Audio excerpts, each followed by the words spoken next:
announcement, everyone. It's going to take us a second to get this room kind of fired up and ready since we have changed logistically. But just want to let you know that due to a scheduling issue, the public hearing is actually not going to happen today. We're going to reschedule that. So anyone here to speak will have to speak during our regular public comment section of our agenda today. So I'm going to put the paper back out here while we get everything situated back here. So if you're here to speak, we're still here to listen. It's just going to be on our public comment section of our agenda.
right, everyone, we're gonna get this party started now. Appreciate everyone's patience as we relocated today. So I want to welcome everybody to the Community Development and Human Services Committee meeting.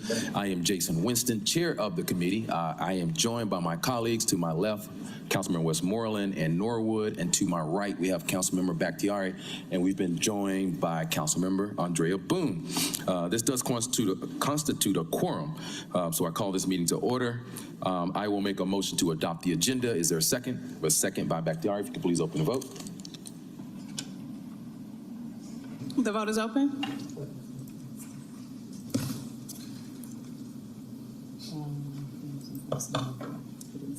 One moment.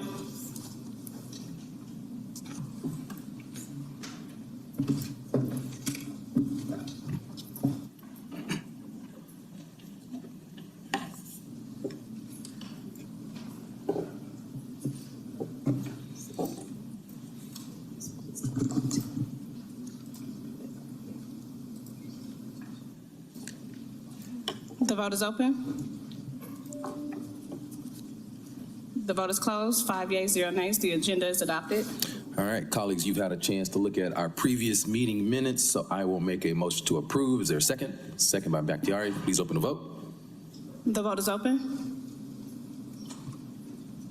The vote is closed. 5 yeas, 0 nays. The minutes have been approved. All right, this does take us to the public comment section of our agenda. I did mention earlier that we had a public hearing that was scheduled due to an issue advertising that it is being rescheduled. However, if you're here, we still want to hear from you during our public comment section, so we'll get started. Just a reminder, each one will have 3 minutes to speak, and then I will gently remind you when you have about 30 seconds left. So our first speaker is James Martin, and you'll come over to the podium over here.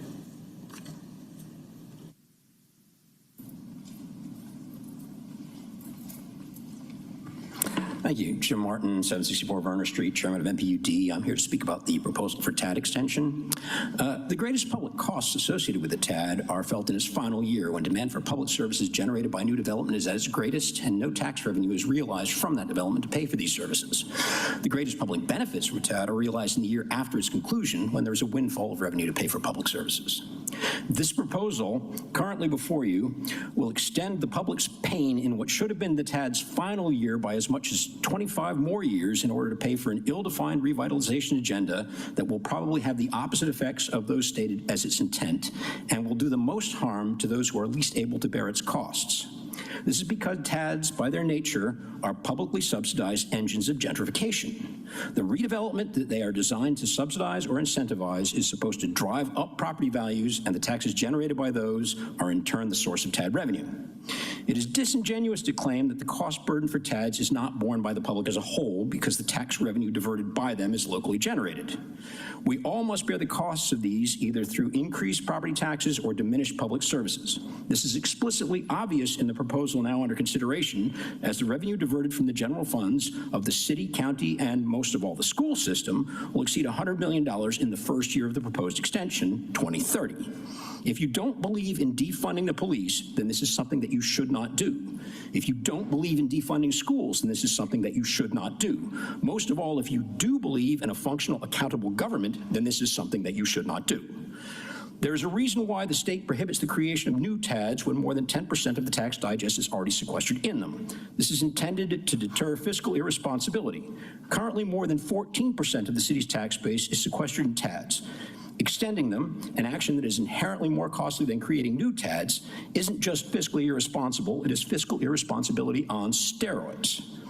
This is why the Atlanta Planning Advisory Board unanimously passed a resolution calling on the city not to do this.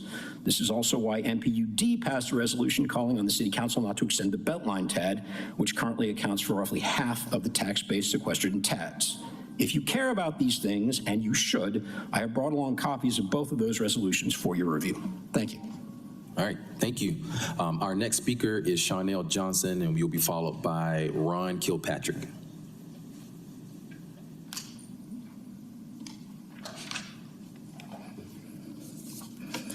All right. Good afternoon, council members. My name is Chanel Johnson, and I'm here on behalf of the Georgia Early Education Alliance for Ready Students, also known as GEARS.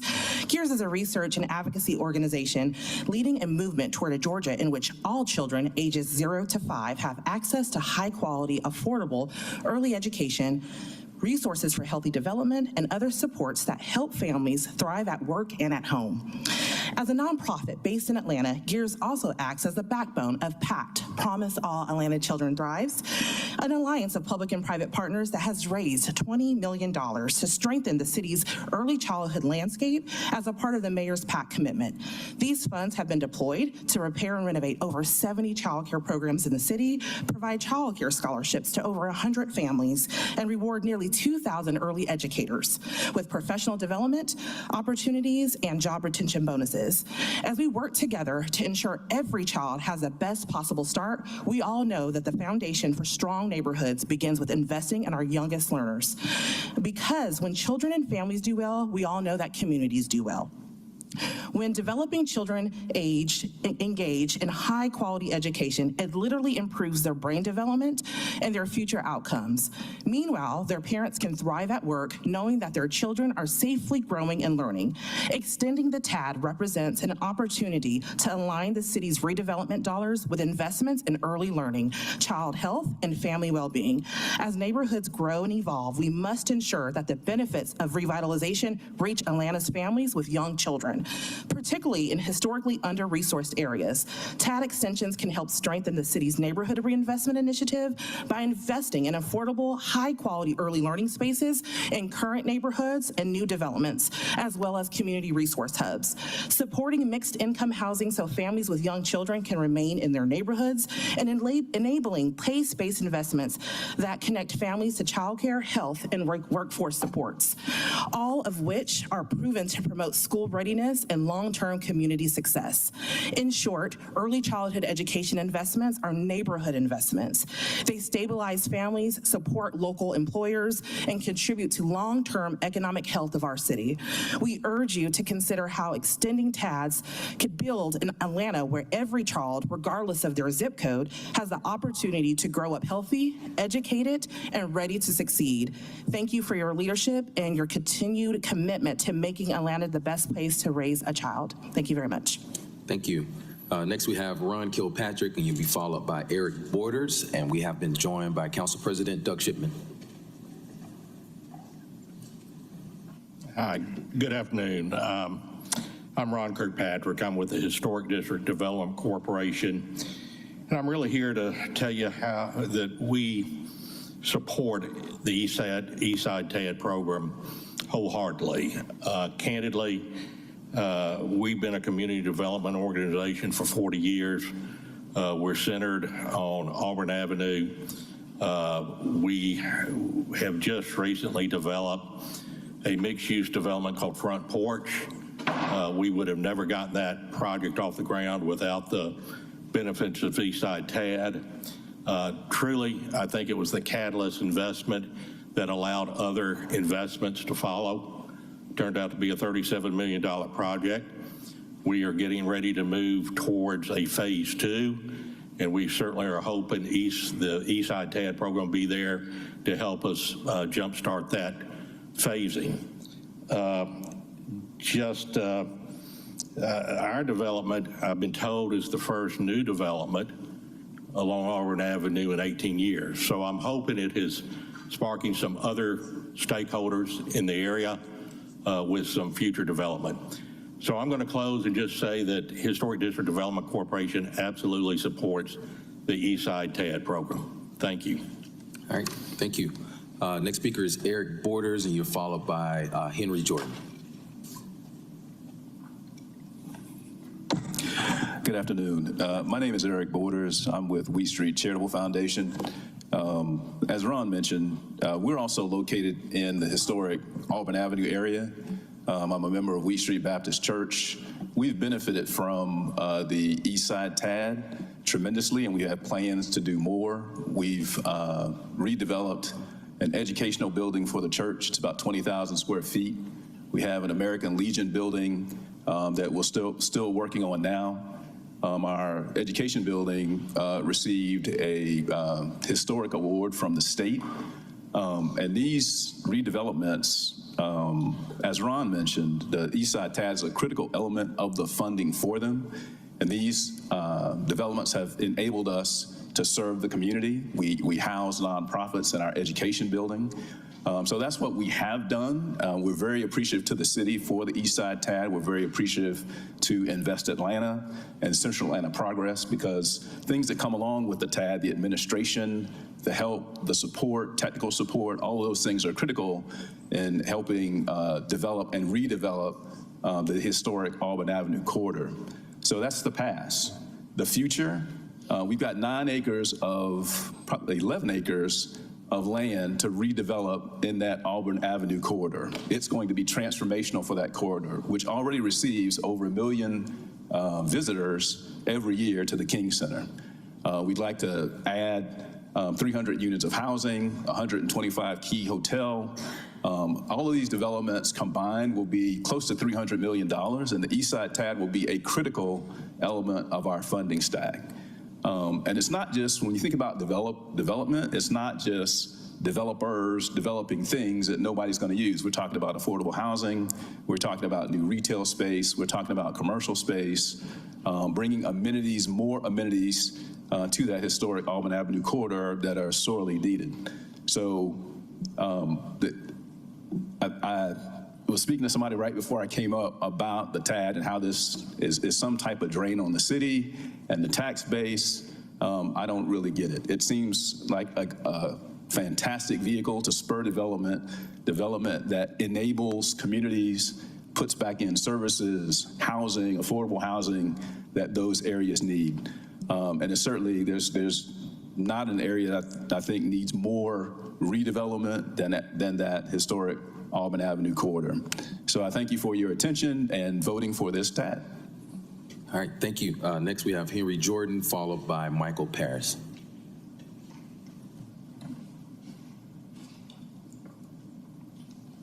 Giving honor to the Spirit of God to everyone that's here. Judge me, O God, and plead my cause against an ungodly nation. Oh, deliver me from the deceitful and unjust man. Psalms 43rd chapter, first verse. Using the refrain, hope thou in God, as a marker.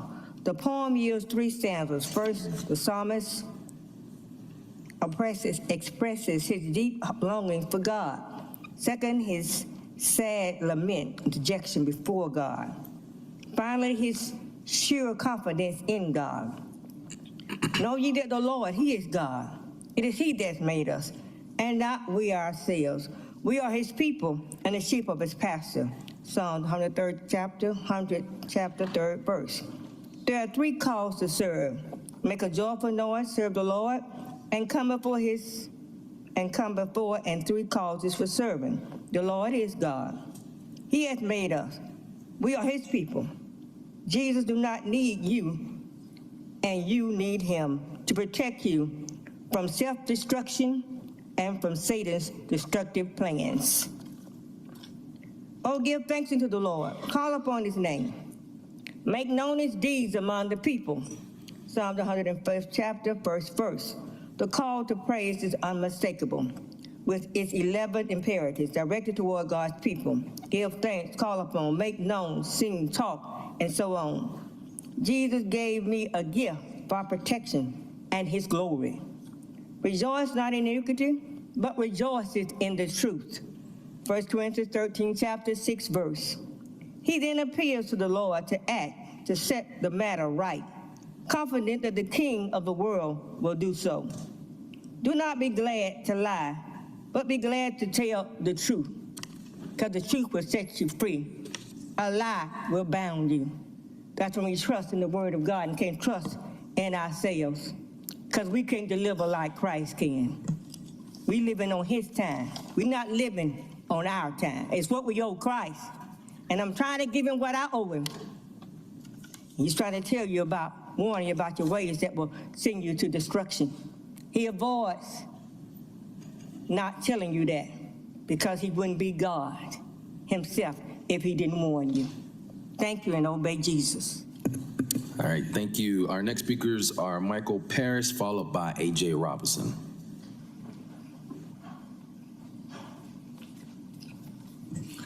Good afternoon, Mr. Chairman and members of the Community Development and Human Services Committee. I'm Michael Paris.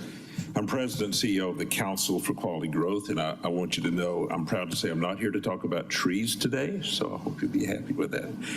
I am here today to talk about our support for Mayor Dickens' Atlanta Neighborhood Reinvestment Initiative, a bold and necessary step to fostering equitable, community-centered redevelopment throughout the city of Atlanta.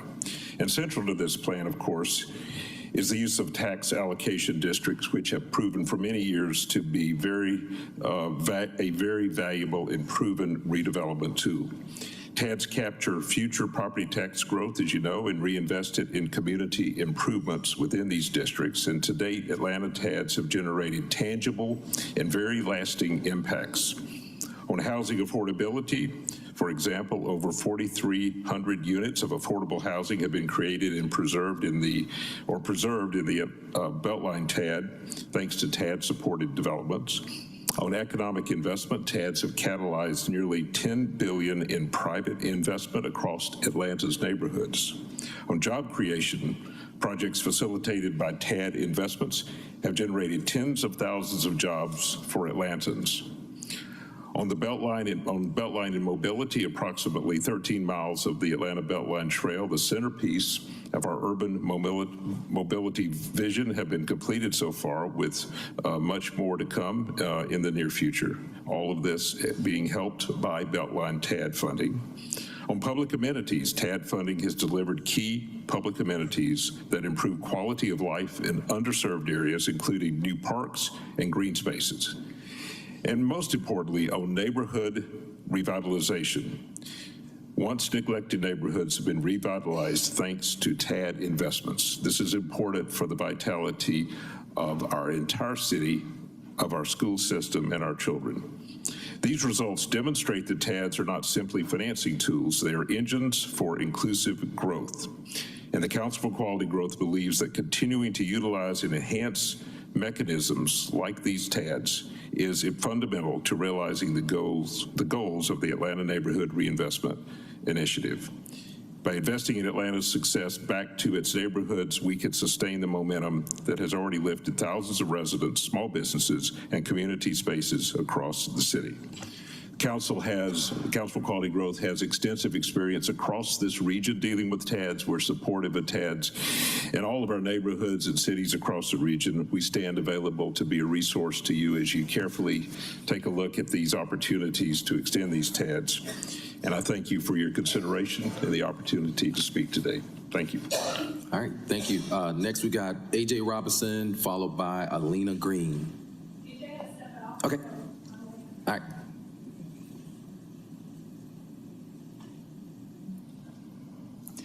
Good afternoon, members of council. I'm Alina Green, Chief of Staff at Central Atlanta Progress. We are the Downtown Improvement District. I want to just thank you all for an opportunity to speak about the importance of TAD with you this afternoon.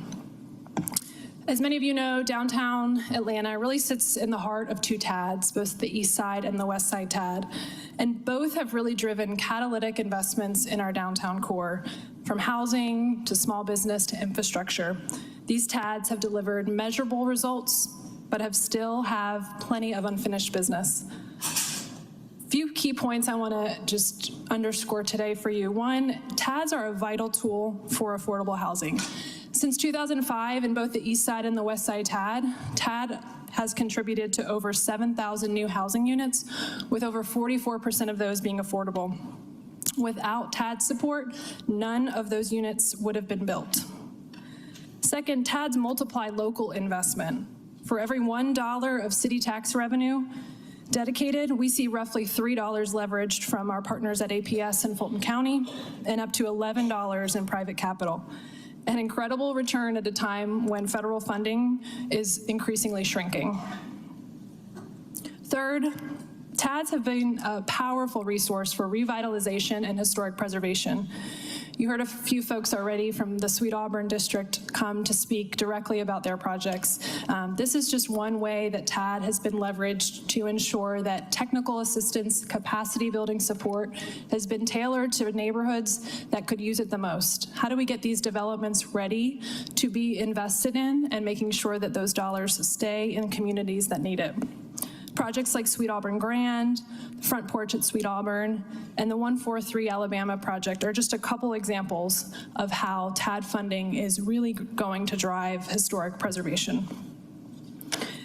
And lastly, TAD has also backed projects that have helped make downtown a more livable neighborhood, like fresh food access projects like the Community Market by Gooder, the city's historic municipal market, and of course, Azalea's Fresh Market that recently opened in the core of downtown. Or rapid rehousing projects that are really going to advance the city's vision to work on unsheltered homelessness, whether that's at the Ralph David House or Cooper Street. These kind of investments ensure that downtown isn't just a business district, but a thriving neighborhood. And the data shows when downtown thrives, the entire city thrives. Unfortunately, however, downtown continues to lag the city on many key job and revenue metrics. TADs help turn this tide, and they must be given the runway to make that sizable impact.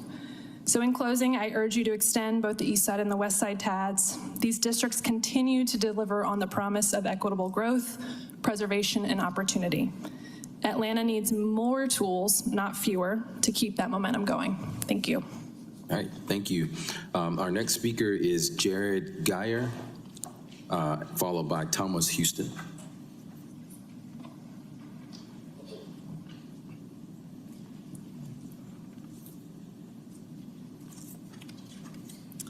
Good afternoon. Good afternoon. My name is Jared Geyer, and I am here today speaking on behalf of the YMCA of Metro Atlanta. We are the oldest nonprofit organization in the city of Atlanta and have been active since 1858. Over the past 167 years, the YMCA has adapted to evolving needs of the community with support from partners like the City of Atlanta and Atlanta City Council.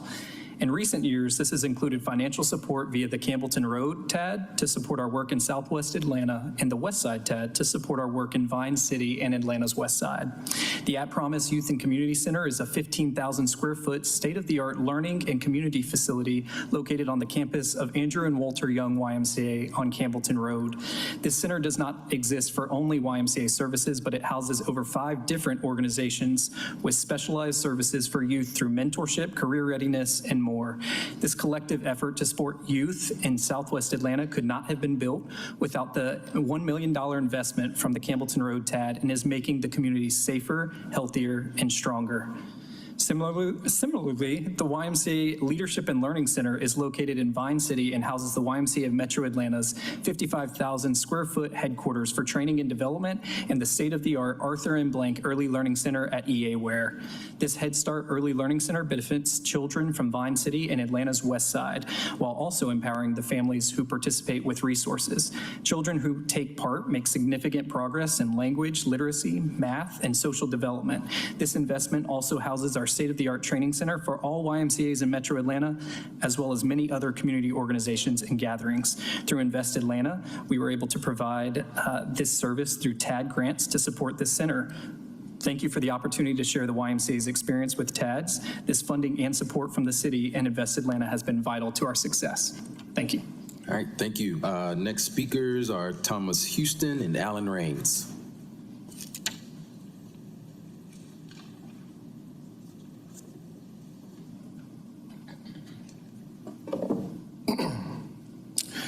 Good morning, Chairman Winston and other council members in attendance. My name is Thomas Houston, and I am the Executive Director for Medici Road.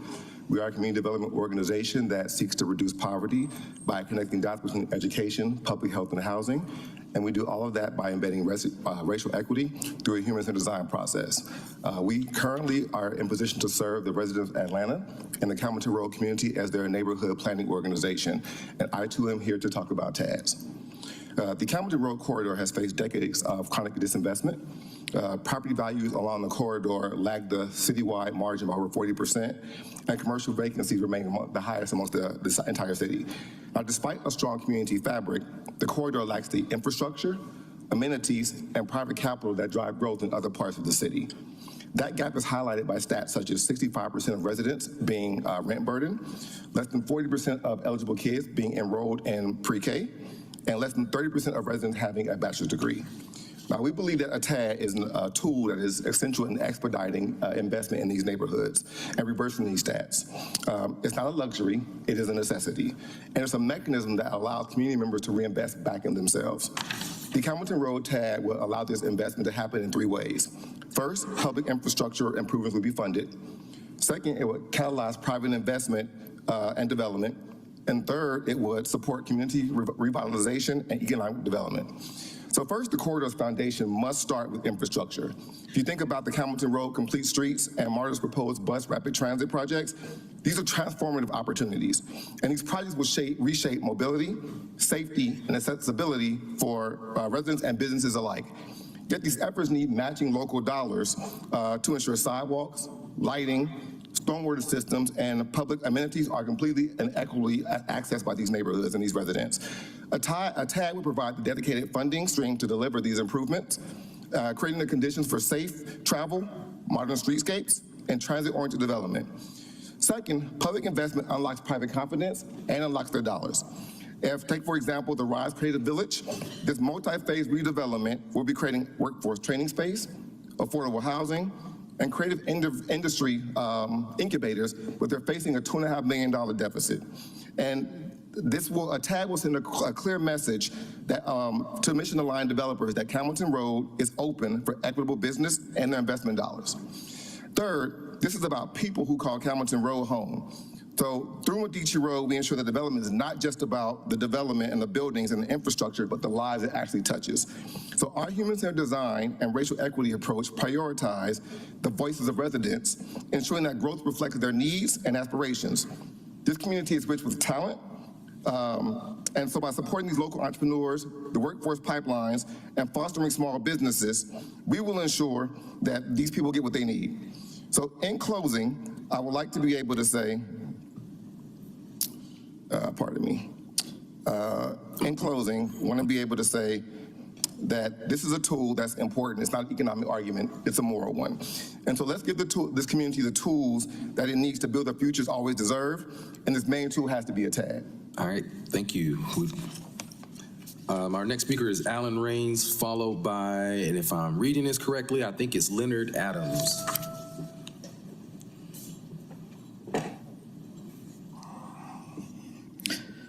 Hello, good afternoon. Good afternoon. My name is Alan Raines. I am the owner of 2 El Tesoro Mexican restaurants here in Atlanta.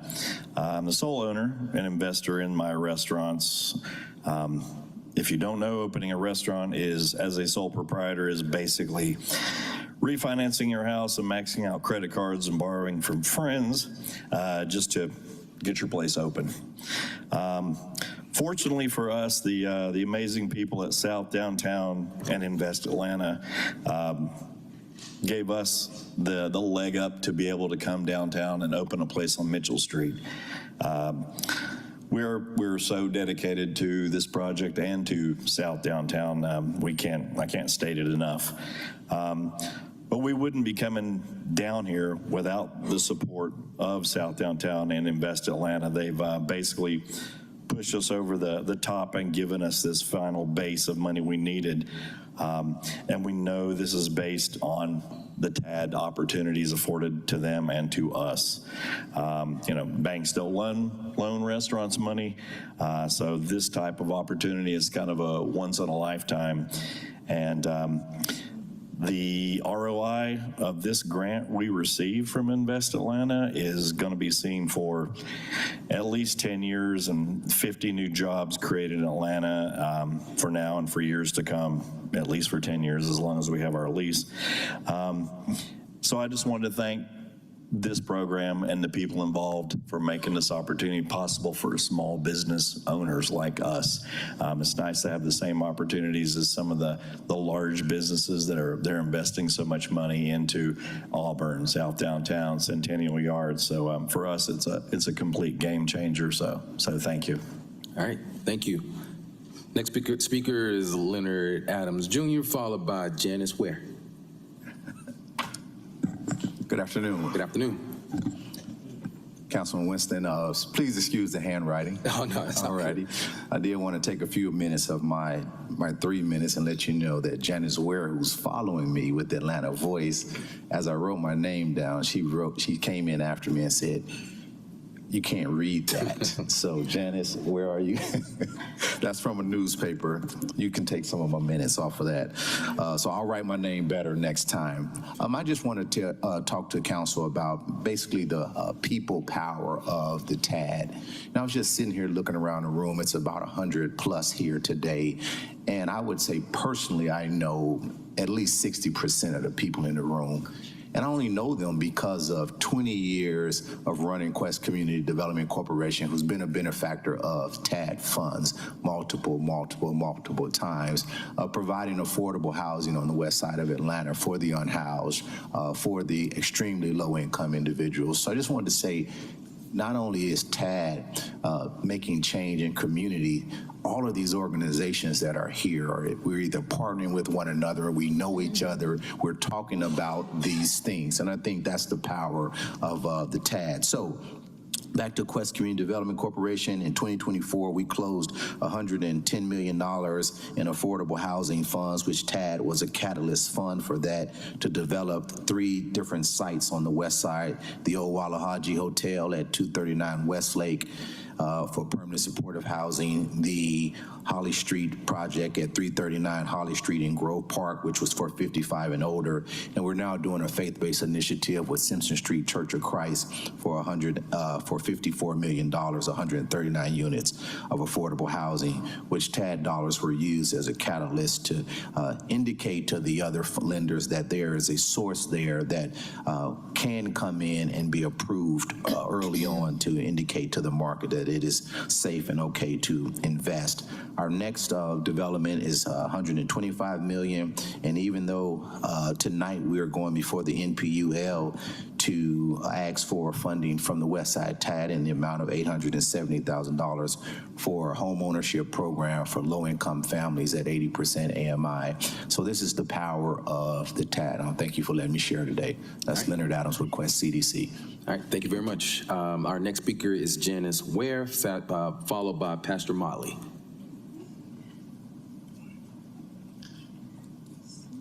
So good afternoon, Chairman and members. My name is Janice Ware, and I'm asked to come and talk to you about the TAD as well. And one of the things I want to let you know is, as a native Atlantan, I have seen the change that has occurred in this city. In the 1970s, we dealt with what was known as the white flight, and people moved out of the city and left these neighborhoods devastated. My father moved into Mechanicsville, buying a building on Pryor Street in 1970. And then he started a community development corporation to build affordable housing. Now, none of the housing development was done while he was alive, but our organization has developed independently and in partnership with for-profit developers over 1,800 housing units. That's real. Families' lives have been changed. And with the use of these resources, it's something that will continue if we allow these TAD dollars to be used in the way that they have been used, responsibly, equitably, and continually. So I would encourage you to take the TAD dollars seriously and continue that investment. And if you have any questions for me, I'd be more than happy to answer them, but I do support that. Thank you. All right, thank you very much. Our next speakers, Pastor Motley, followed by Eric Strickland. Wonderful council people and persons, to the chair and to my dear friend and everybody's Council Lady Boone, whose mother taught me French at Morehouse, and my councilman for the churches area, Councilman Byron Amos, Council Lady Norwood, and I rise in support, in full support, good folks, of the mayor's bold initiative, because It's not only bold, but it's holistic, it's inclusive, it's comprehensive, and it's a long time coming. I love it, and I support this great mayor that we have, Mayor Dickens, who is doing just an incredible job. He makes us proud, and he continues in that legacy of a city. Atlanta is special. Atlanta is unique. DEI is in the DNA of Atlanta. It's still a city, and I hope we remain a city that's so busy loving that we don't have time to hate.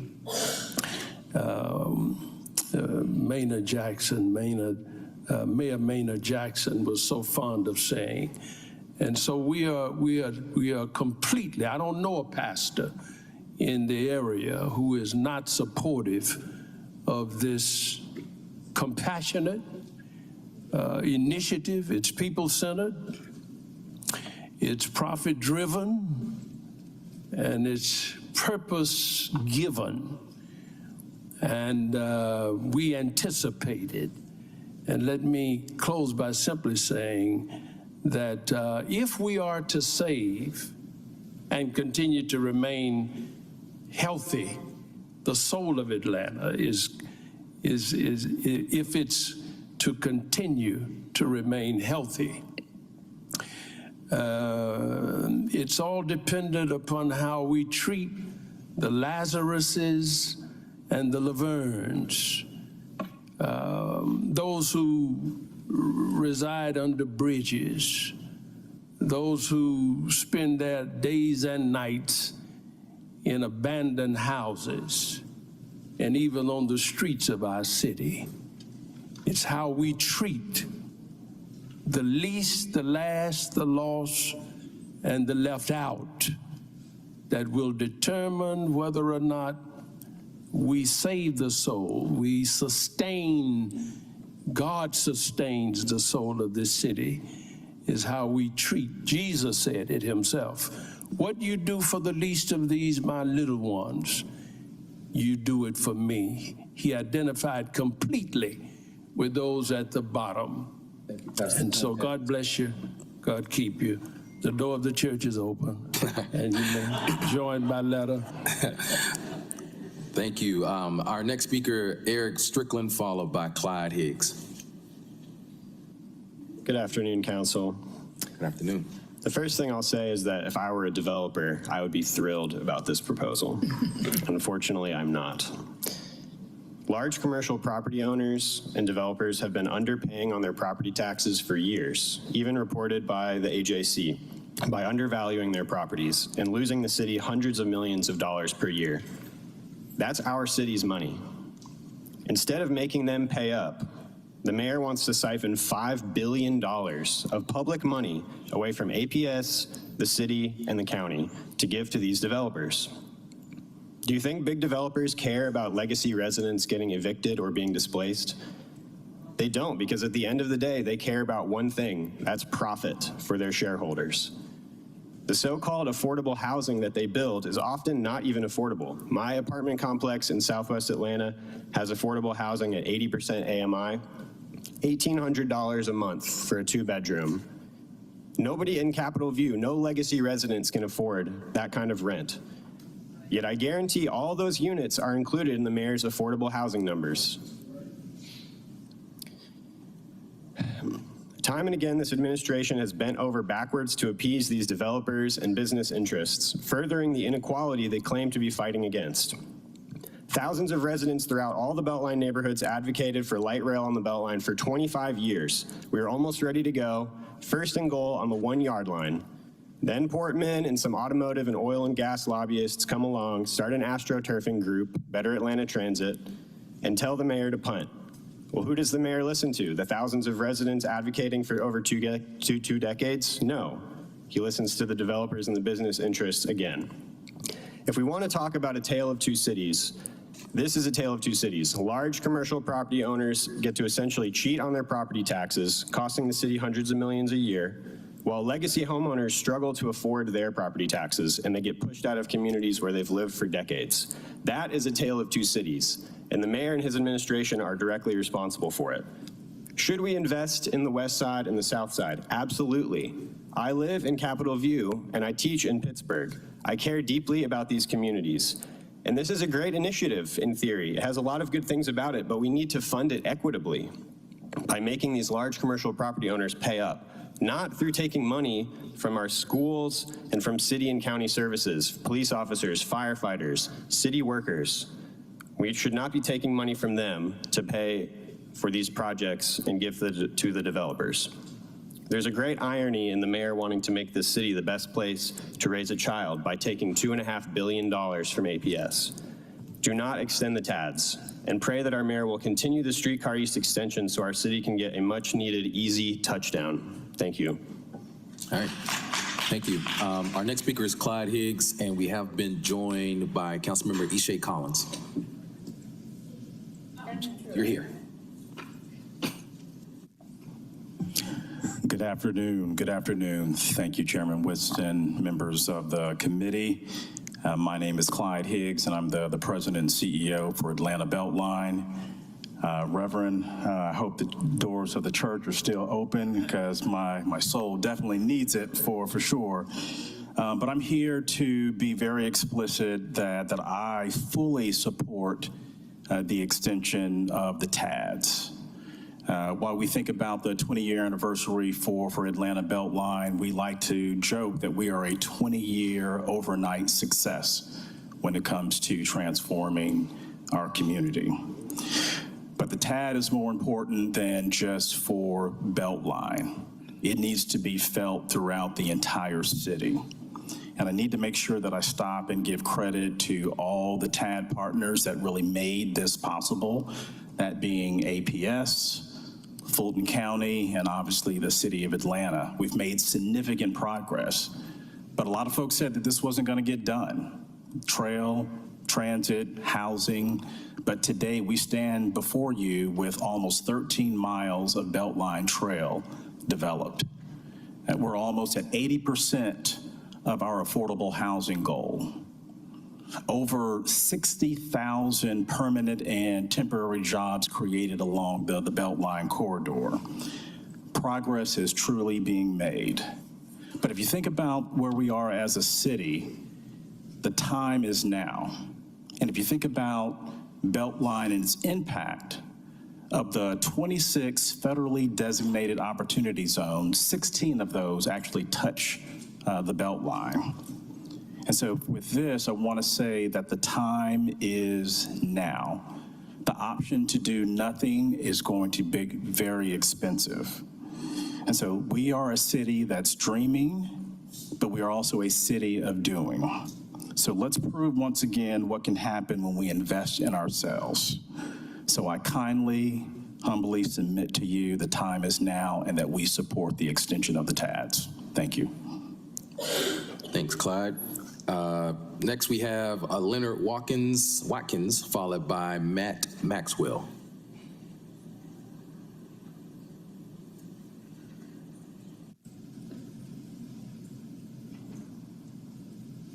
Hey, good afternoon, council members. I'm Leonard Watkins. I'm MPUL chair. My neighborhood consists of Vine City and English Avenue. I'm here in support of continuing the West Side TAD.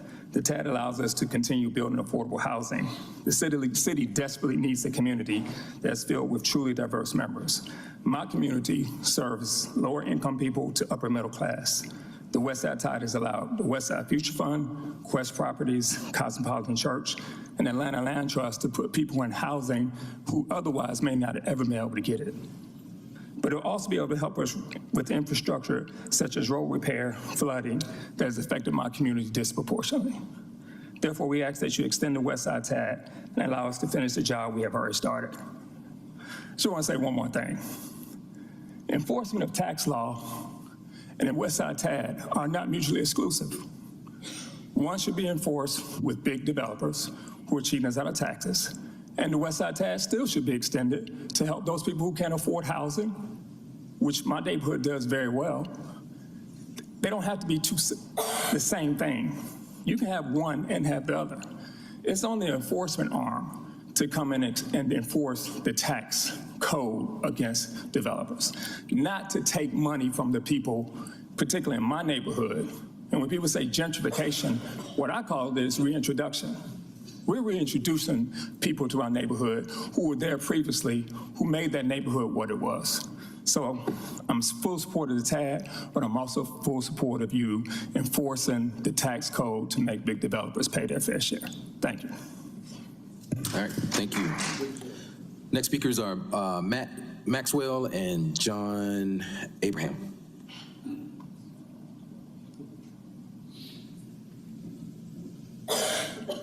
Good afternoon, council members. Good afternoon. My name is Matt Maxwell. I'm a resident of English Avenue in District 3. I also lead a affordable housing nonprofit organization called Oaks ATL Community Development. Our mission is to provide dignity through quality and affordable housing in English Avenue and surrounding neighborhoods. Over the past 8 years, we've been able to stabilize rent for over 100 residents in English Avenue by reaching high levels of affordability, targeting income levels of 50% average median income and lower. There is no doubt in my mind that we would not have been able to reach these rents without Westside TAD funding. And not only the affordable rents, but the high level of quality of development and construction.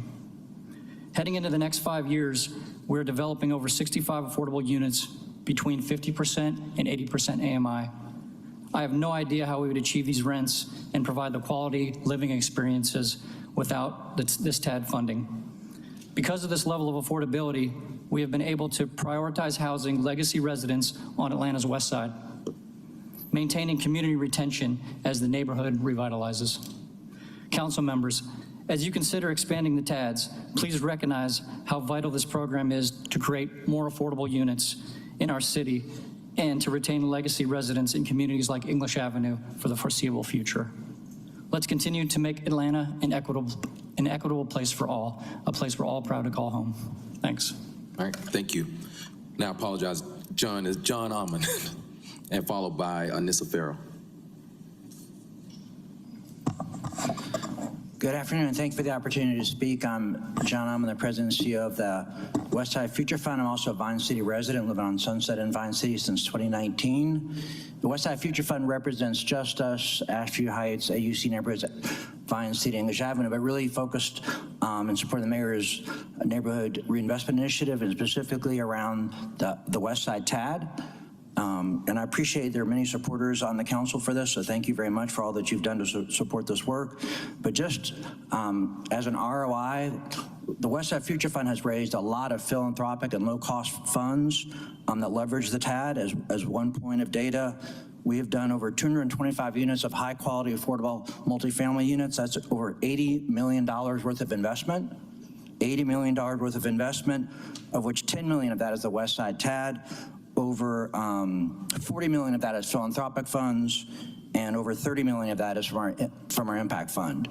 So the TAD, and many have also been concerned about displacement. We have as our frame, restoration without displacement. The TAD has enabled us to raise a lot of low-cost funds and a lot of philanthropy to really deliver on that, because what that figure does not include is all the philanthropy that's been raised to support the anti-displacement tax fund, as well as our down payment assistance program. We've helped over 50 homeowners with average down payment assistance awards of $50,000.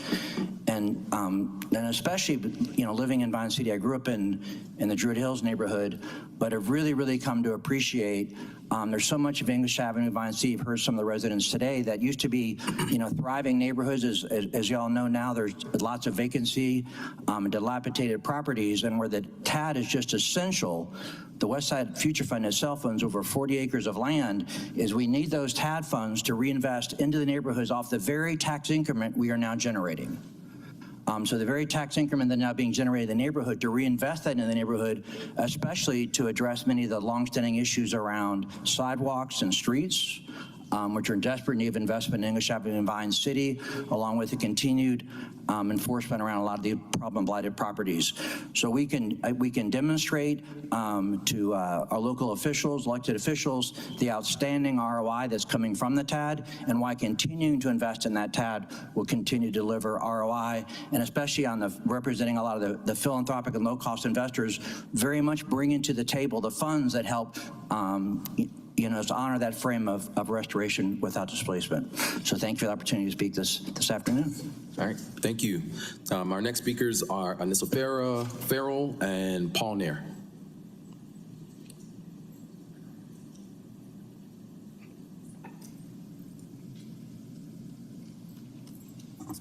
Good afternoon. Good afternoon. I am Anissa Farrell, the chair for MPUJ, and I stand here on behalf of the community. I want to express both the support for and extend our concerns about the current structure and implementation of the Atlanta Tax Allocation District. While the TAD has always been the most powerful redevelopment tool in our city history, making investment opportunities available, creating jobs, and improving infrastructure, it is time that we reevaluate how these districts are redesigned, governed, and measures to ensure the remaining equitable and effective for all Atlantans. State guidelines allows flexibility and modernization within TAD's framework, and we strongly encourage the city and Invest Atlanta to take full advantages of these provisions. By revisiting and updating the TAD policies, as we can ensure that those tools are truly reflected and involving the needs of our neighbors, especially along the standing communities, as MPUJ includes Center Hill, Dixie Hill, Penelope Neighbors, Harville Home, Westlake, and Grove Park. It is very important that we assist those small businesses as well as they try to thrive and put those TAD dollars to use inside our community where it would impact those homes, affordability for our seniors, and the essential resources for our communities as well.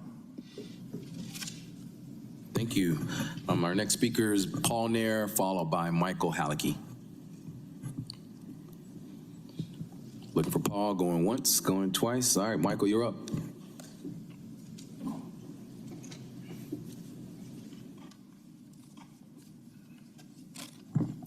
Good afternoon. Good afternoon. I'm Michael Halicki, President and CEO of Park Pride. For more than 35 years, Park Pride's public-private approach has transformed Atlanta's parks through collaboration. As a partner to the city, I'm here today to voice Park Pride's support for the strategy to transform disinvested neighborhoods into whole, healthy communities by optimizing the use of tax allocation districts, or TADs. TADs are a powerful financing tool that have supported a range of community projects and public improvements across Atlanta. They played a vital role in redefining the public realm in Atlanta, including contributions to the Atlanta Beltline and Beltline parks.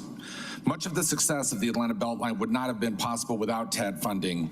The transformative progress required Ryan Gravel's bold vision for the Beltline, the leadership of Mayor Shirley Franklin and Council, and the catalytic investment of the TAD funds paired with philanthropy.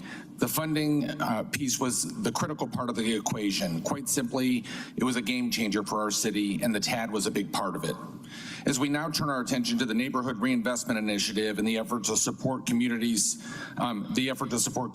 that have historically been overlooked, particularly on Atlanta's south and west sides, we have an opportunity for the next game-changing idea for the next 20 years.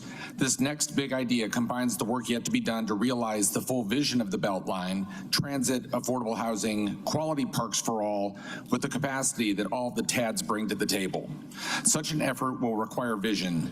It will also require capital, and I'm confident this effort will include what we at Park Pride know best: community-centered parks and trails that strengthen neighborhoods and improve quality of life. That's why I support extending the TADs beyond 2050. Of course, important details remain ahead of us, including decisions by Fulton County and APS, as well as the specifics of planning and authentic community engagement at the project level that bring the community to the table. Investment will not be successful if it happens to communities. It must be done with communities. So today I say yes. Yes to securing the funding, yes to tying the funding to neighborhood reinvestment strategy, an affordable housing strategy, and a whole healthy community strategy, one that puts community at the center as an engaged partner and one that recognizes parks and trails as an essential part of the solution. Thank you. All right, thank you. Our next speakers are Kenny Hill, followed by John Hope Bryant.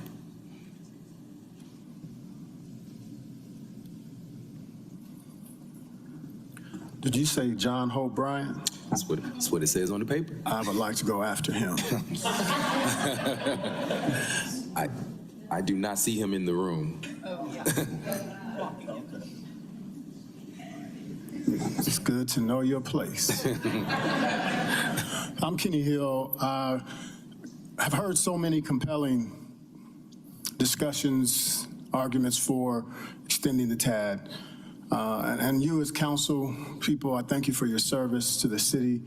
I come from a couple different angles today, because I'm a father who is concerned about his community, his children, and the area they grow up in. I live in Southwest Atlanta. I'm the pastor of a local church in the West End. I'm also an investor. I own multifamily properties in my community. The TAD allows me to see my taxes as an investment in my community getting better. I come mainly today as the Chief Supply Chain Officer for the Atlanta Community Food Bank.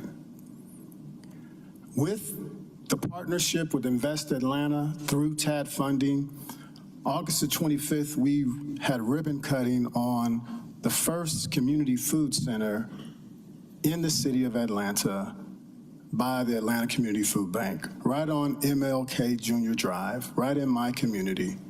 Since August the 25th, we have distributed over 290,000 pounds of food to over 4,000 households in a food insecure area.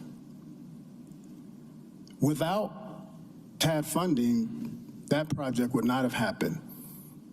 So while there may be some adjustments that need to be made for large corporations, there may be some tighter scrutiny to make sure our tax dollars are being used equitably, the TAD continuing is a must for communities like the one that I live in. So I thank you for your time, and I ask for your support.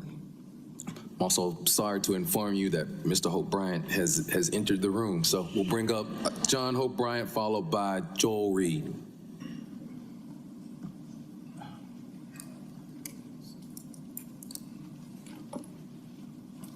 You'll have 3 minutes. I won't need that. Hello, everybody. Hello. It's an honor to be here before you. Needless to say, I want to thank you all for your public service in what I believe is one of the greatest cities in America. And as somebody who's gone to 100 countries, I believe it's one of the greatest cities in the world. And we have a magic sauce. It's a radical movement of common sense. It is a place where the color actually is not black or white, as in race, or red or blue, as in politics.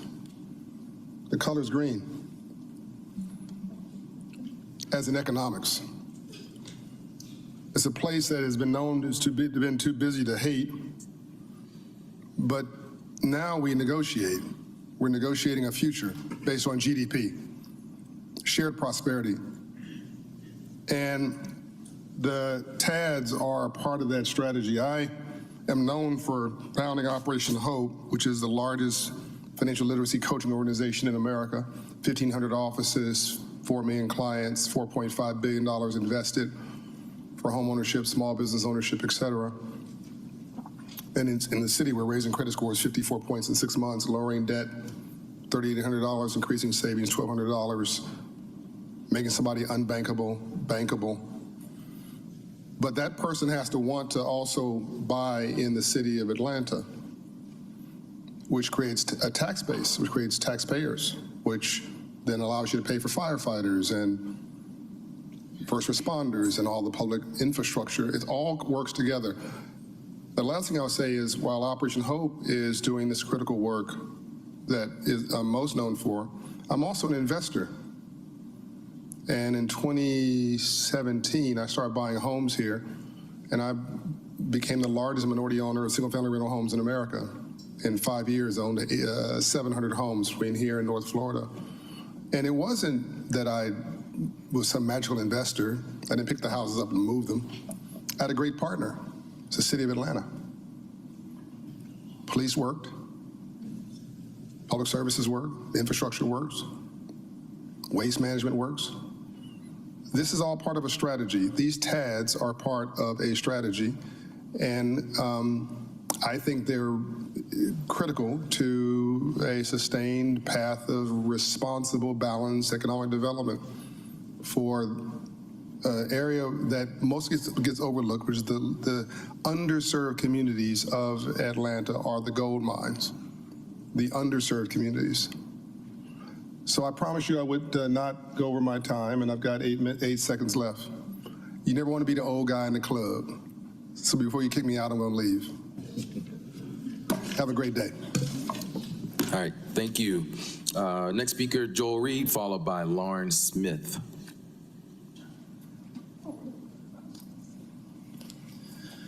Good afternoon, Chair and Council. My name is Joel Reed. I'm a resident of the city of Atlanta with my home address at 619 Page Avenue. I am also the Southeast Market President for Gorman & Company, with our office located at 460 Edgewood Ave, Southeast Atlanta, Georgia, in the historic Auburn Avenue district. At Gorman & Company, we are focused on building and revitalizing communities using housing as the primary redevelopment tool. I'm here to request your continued support for the tax allocation districts in the city of Atlanta. TADs have many benefits. However, I'm here to discuss the benefit TADs have on housing and preservation. TADs are one of the most powerful tools that the city has at its disposal for the development of quality, attainable, and affordable housing in the city of Atlanta. TAD funding was a decisive factor allowing Gorman to provide over 650 affordable residences for Atlanta workers earning 30 to 80% AMI. These are Atlantans that operate our stores, teach our children, work in our hospitals, and provide public safety. Without the TADs, many of these residents wouldn't be able to live in our city. I often hear individuals opposed to the TADs utilizing arguments that TADs take dollars away from our schools. In contrast, comprehensive data links safe, decent, affordable, and stable housing directly to improved educational outcomes for children. Key findings show that housing instability and poor conditions cause more frequent moves, absences, and stress, which lead to lower test scores and graduation rates. In addition, without TADs, we would not have been able to preserve some of our important historical assets in the city. We utilize these funds to preserve the 229 building at Sweet Auburn Grand development, as well as the Folio House development, which will be preserving the historic Atlanta Journal-Constitution building in 5 Points. We've utilized a total of $17.5 million in TADs across 10 multifamily affordable housing developments, creating over 650 safe, decent, attainable, and affordable housing units, averaging 60% AMI here in the city. Furthermore, these TAD dollars have allowed us to be competitive and leverage over $275 million in tax credits across 10 projects. I think that's huge. That's $275 million we were able to bring to the city of Atlanta to provide affordable housing because we had that match of the TAD dollars. And without that, we wouldn't have been able to leverage and bring those dollars to the city. I strongly request your support for the continuation of the TADs. We could not build affordable housing in the city without it. Thank you. All right, thank you. Next, we've got Lauren Smith, followed by Carol Dixon. Lauren Smith. We have Carol Dixon, and I know Carol and a couple other people asked to defer their time. Our general rule in CDHS is not to let people defer time, only in the public hearings. So either you're allowed to speak or you can wait till we have our public hearing to defer your time. All right, so I'll move on to Rodney Mullen.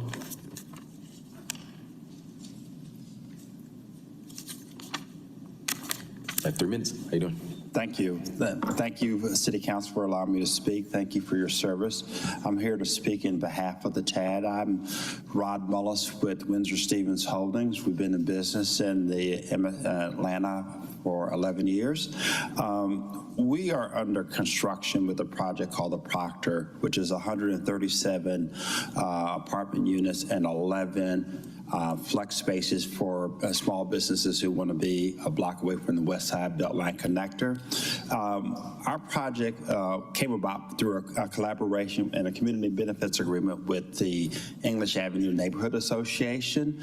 That neighborhood said that they wanted to see a building that where their residents could live in, and so they requested that we sign a CBA, community benefits agreement, and allowing 30% of the units to be set aside for people making 50% of the area median income, which was substantial. We did that without using low-income tax credits, and we did it primarily by partnering with Invest Atlanta and getting $3.2 million from them in a West Side Resurgence grant. That grant allowed us to keep our commitment to the community. The TADs have been a very important aspect of the city, and it started, I guess, 25 years ago. And I got my start here in the city by working on the sewer program, which cost about $3.2 billion. And at the time, we made a decision as a city to rehab the sewer. We built a sewer system for 2 million people when we only had 400,000 people in the city at the time, when we had a poverty level of 24% of the population at the time.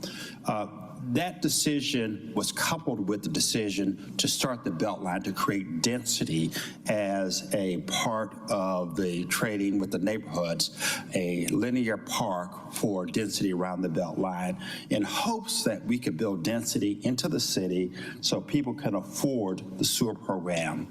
The TAD, the sewer rehab, and the Beltline are the three mechanisms that makes Atlanta, Atlanta. And I would hope that we will keep the promise that we made to the people of Atlanta back in 2002 and 2003, when we decided to tax them $3.2 billion for a sewer program. Thank you. All right, thank you. Our next speaker is Jody Williams. Jody Williams, all right. And Jody will be followed by Jonathan Leonard.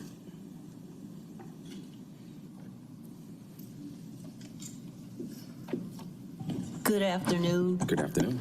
I want to speak on the TAD because I really don't understand it, because there's no detailed breakdown of who gets what.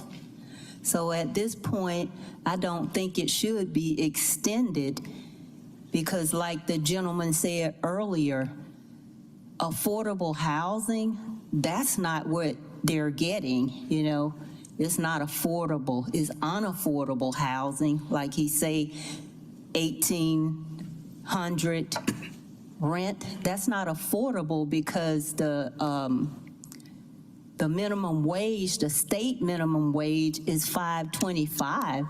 How could anybody who could anticipate making that type of money as a wage afford anything of that amount? They couldn't. So I think either sit down and redo this and explain who's getting what and how do you get it and what's going on, and it's not being affordable, maybe low income, but that's not the situation. So I'm against this until you could maybe have a detailed breakdown and explain affordable, because it seems unaffordable to me.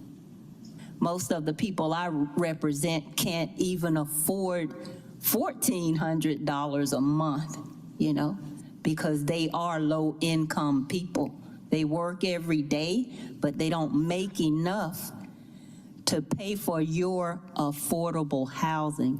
So I'm against it unless you can break it down and explain it better. And I'm gonna say thank you for allowing me to speak. Thank you. And Ms. Williams, I hope you can stick around. We've got a 42-page presentation coming up later in the agenda, so hopefully you'll get some of your questions answered then. Next, we have Jaleesa Anderson, followed by Alicia Anderson.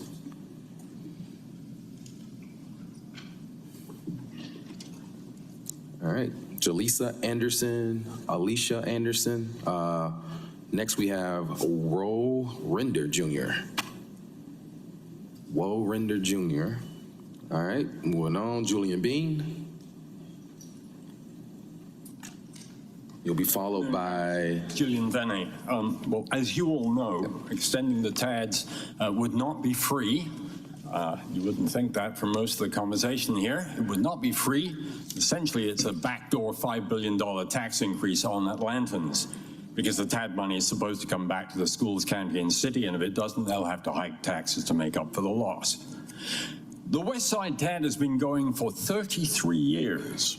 What's it done for the low-income folks in Vine City and English Avenue? Those neighborhoods are still blighted as the mayor's office trumpets. That's because TADs tend either to gentrify, Beltline, Atlantic Station, which harmed legacy residents, or they often fund boondoggles. Now, I don't want to be too broad brush, because I think the right idea might be to focus these, instead of extending these huge TADs, you could have some extension of those that really are still blighted, and where there is a plan that the TAD money would help the people, not just help developers, not help gentrify. I said boondoggles and I meant it. The list of boondoggles that the TADs have funded is a disgrace, and it is way under-discussed. The biggest winners here in this proposal would be the Gulch billionaires. Nothing's been mentioned about them, but extending the TAD beyond 2038 would let them pocket hundreds of millions more in property tax rebates. Are these the low-income people that this proposal purports to help? Come on. The Gulch hasn't even produced the 61 affordable housing units it was supposed to when their first apartment tower opened this year. They paid a few million in lieu, far less than they should because the city didn't bother to set the fee properly. That cash disappeared in the city's coffers. Show us the 61 units that was supposed to pay for. You'd be lucky to find one.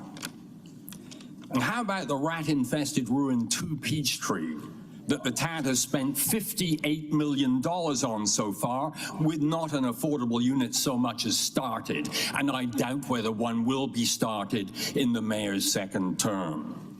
How about the insanely expensive old age AC building rehab that plans on using TAD money? And then, of course, there's the tens of millions for the large, highly paid staffs who will fight to keep the gravy train rolling. So enough with the righteous posturing. The TADs have gobbled up way too much of our tax base. Let them expire, as promised all along. Focus where you have a real plan to help truly blighted areas and the people who live in them, and that's hard. The TADs aren't a great tool for doing it. But let most of those taxes come back to pay the teachers, the firefighters, not the boondoggles. Thank you, Councilman. Thank you. And Mr. Burnett, I apologize for mispronouncing your name. Our next speaker is Margie McLeod, followed by Juan Mendoza. Already make too much money. It's gonna be short and sweet. Make it good, Harry. Since he mentioned about the TAD, this is what I'm saying, follow the money. I want a task force of money, because we talking about the TAD 30 years. You've been 30 years, you got $19 billion. I want a task force. I want it from the community, not pick your friends and your family to be on this task force. You got to monitor this money to make sure this money is going to be paid in the community. Because like he said about the Gulch, we put on green, guess what? We're paying for it. So please let the community vote on this TAD money and monitor it. I want not the MPU, because you can't trust them either, not all of them. I want people that is like me. You could put Mullen on the task force. You could put seniors on that task. We want to follow this money because the mayor get this money. He could put this money anywhere he want to because nobody's monitoring. So please, we need a task force. You agree? Do y'all agree this? Do you agree? Because how many people is in West Atlanta? And we have to follow y'all too, okay? That's all I say. Please, create a task force. The people, for the people. You hear me what I say, Bo? You know how to do it. Task force. The community. Pick the people out of the community to do this task force and follow the money. We have to monitor. We don't monitor y'all. Let me tell you, I remember Dozer got $1 million 2 years ago. Next thing I know, he in there with 900. So what happened with the money? Monitor the money. Monitor, have a task force for the people. Power to the people. All right, thank you. Next speaker, Juan Mendoza, followed by Torian Priestley. You would call my name Rodney Mullins? Yeah, Yes. I was supposed to go, but the other gentleman went in front of me. Okay. Sorry, go ahead, sir. Thank you.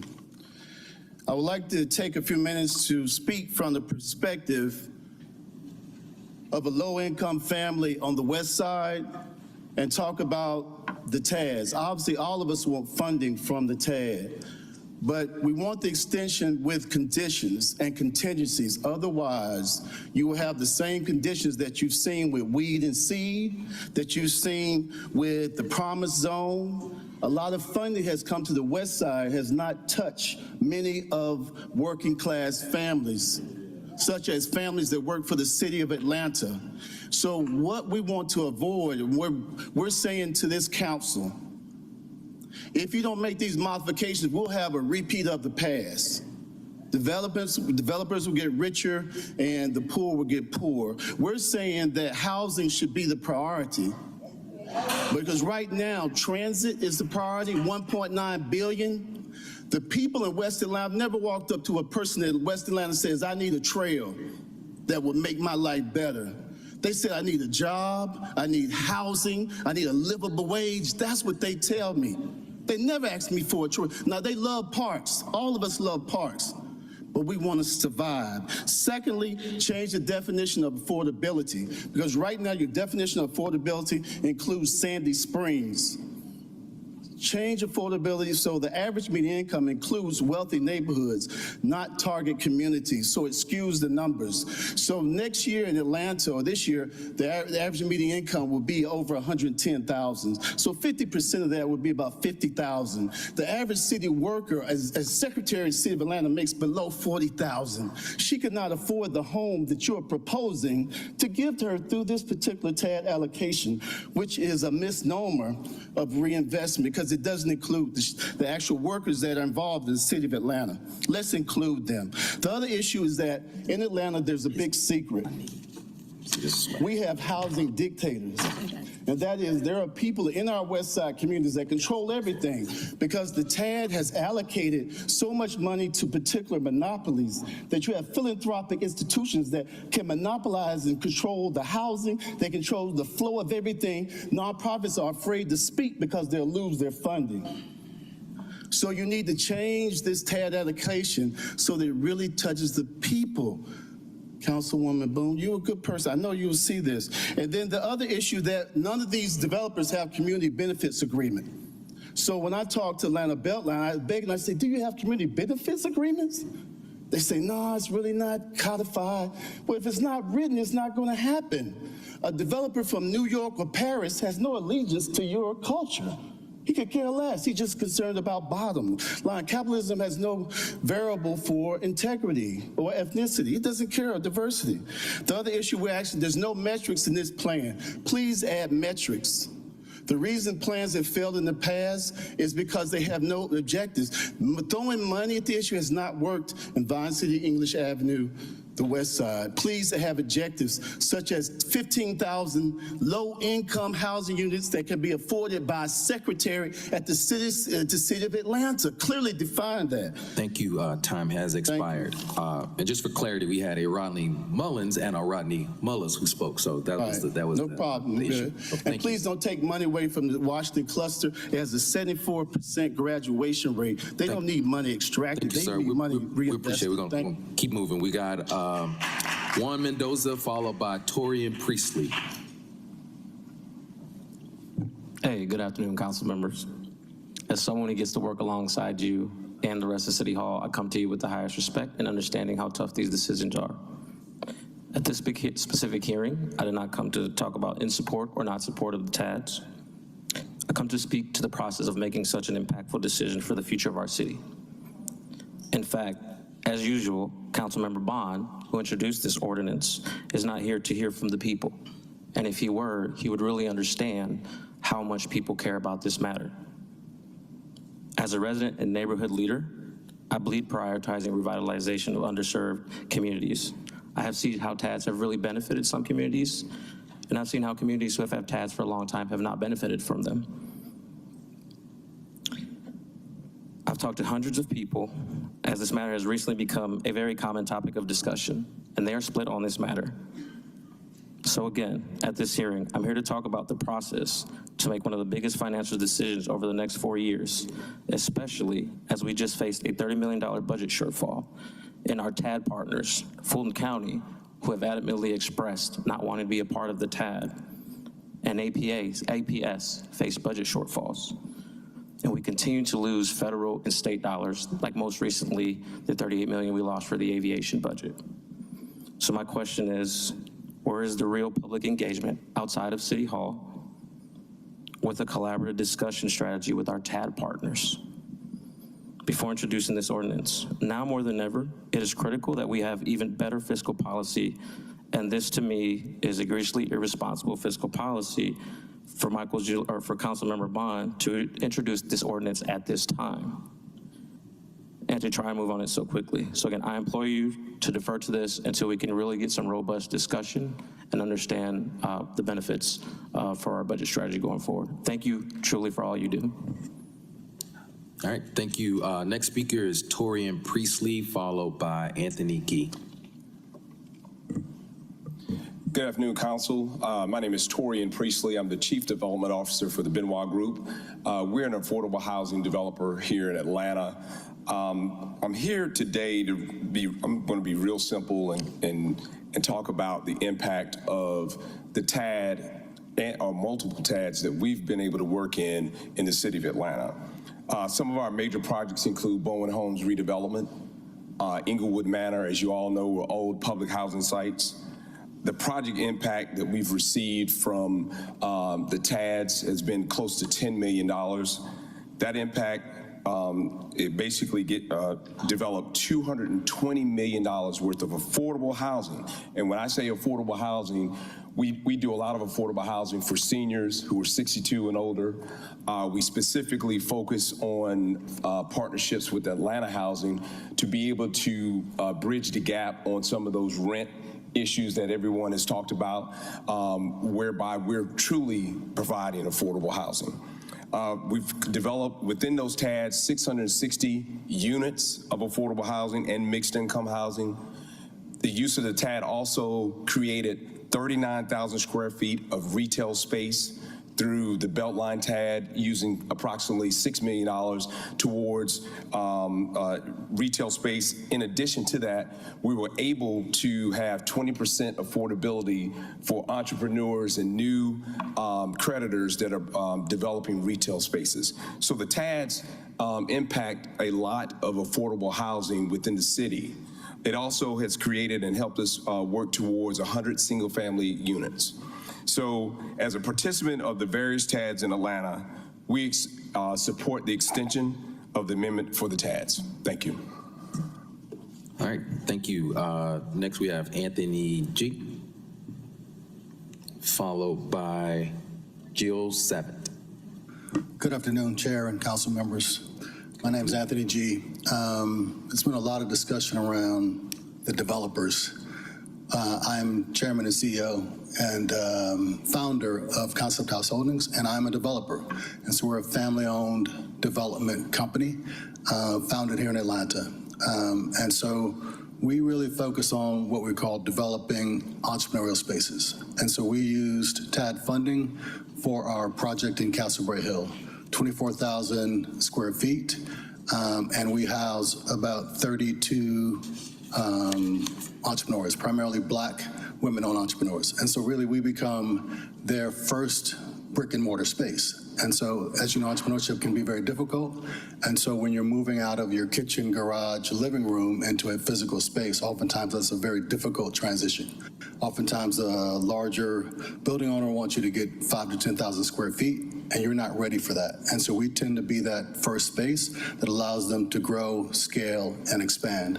And so our success rate has been tremendous. With those 30 entrepreneurs, we probably have 60, they've employed 60 people. They've also probably employed around 20 interns from Spelman, Georgia State, Clark Atlanta, and Morehouse. And so really with a small amount of TAD funding, we've been able to really make a significant impact from the entrepreneurial community of Atlanta, which is very important for our vibrancy and livelihood. Our second project is actually in the Beltline TAD, corner of Metropolitan and Dill. A lot of buildings, neighborhoods that have been blighted for quite some time. We've taken over the old Masonic Temple, and with that, again, creating space for another 45 entrepreneurs, primarily food and beverage entrepreneurs, significantly Black women entrepreneurs, but also other types, and also looking to acquire some of the adjacent properties that have really been abandoned and blighted for quite some time. And so we think that the TAD money has really served as a revitalization tool for the entire neighborhood. So we are in strong support of the TAD and hope that it will be extended. So thank you. All right, thank you. Next speaker is Jill Savitt, followed by Dorothy Harp. Jill Savitt, Dorothy Harp.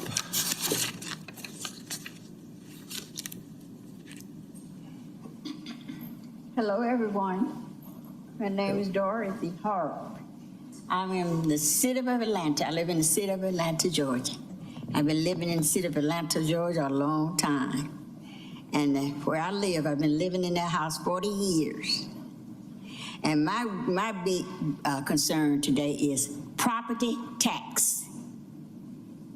I'm a senior, and I am sick of paying property tax.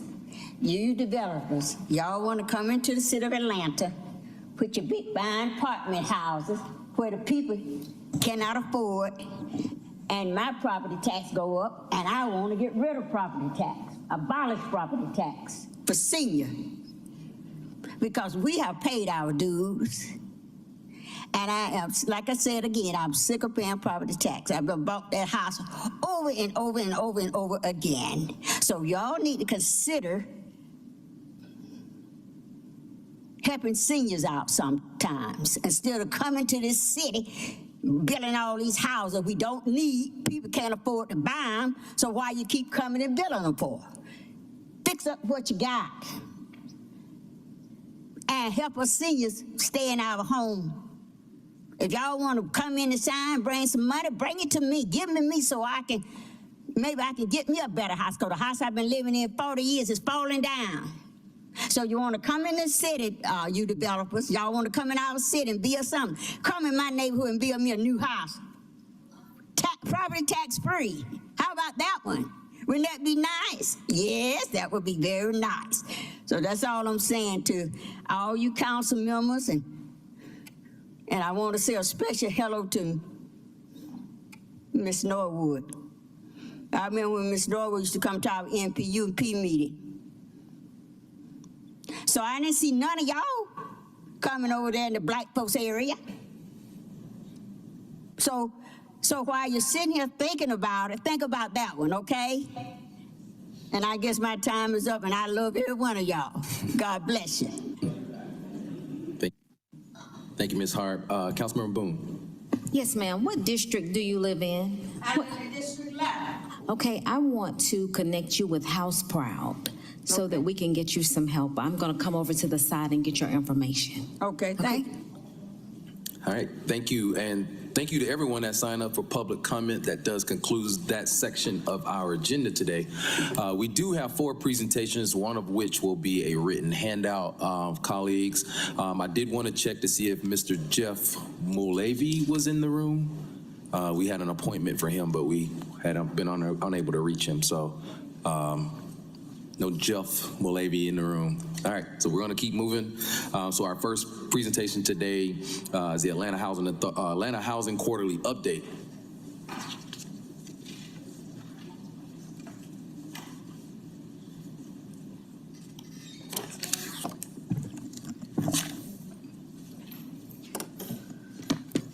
Good afternoon. Good afternoon, council members. Good afternoon. I'm Dwayne Vaughn. I'm Paul Vroniker, the Senior Vice President of Policy, Strategy, and Regulatory Affairs at Atlanta Housing.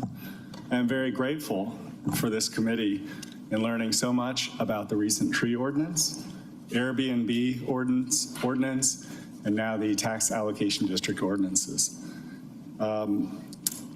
I am privileged to be able to update you on Atlanta Housing's progress. Our president and CEO, Terry M. Lee, sends her regards. She has a conflict and is unable to be here today. Our report today reflects building on our momentum, strengthening partnerships with federal policymakers to ensure Atlanta's priorities are reflected in the national housing conversation. You will hear about meaningful strides we have made as an agency since our last report to build and preserve affordable housing, but more importantly, advancing partnerships and keeping residents at the heart of everything we do. I want to begin by sharing a few key highlights that reflect our work through our strategic plan, and we are able to create tremendous value for our residents because of the support of this council, Mayor Dickens, and our dedicated board. Thank you. You can see here, you're probably becoming familiar with this slide now. We always want to share our progress on our 5-year strategic plan. To do a little bit of the math for you, we are pleased that since the beginning of the strategic plan, we have created or preserved, we have reached almost 78% of our goal. When I came to you in June, we were at 72%. So we have added thousands of affordable housing units in that time. Goal 2, under Goal 2, you will see that we are providing stable housing for 2,208 formerly unhoused families. That is a significant increase into the supply of housing for families that are at risk of housing instability. We are also providing programs geared at youth to make this the best city to raise a child in the country. And we have provided summer camp, mentoring, after-school camps, and holiday camps for 3,365 youth since the beginning of the strategic plan. On Goal 4, you'll see that we have raised more than $65.6 million since the beginning of the strategic plan. That is sources of funding that are outside of our traditional HUD voucher funding. And the importance of this number will become very clear as I give you a brief update on the federal situation in a moment.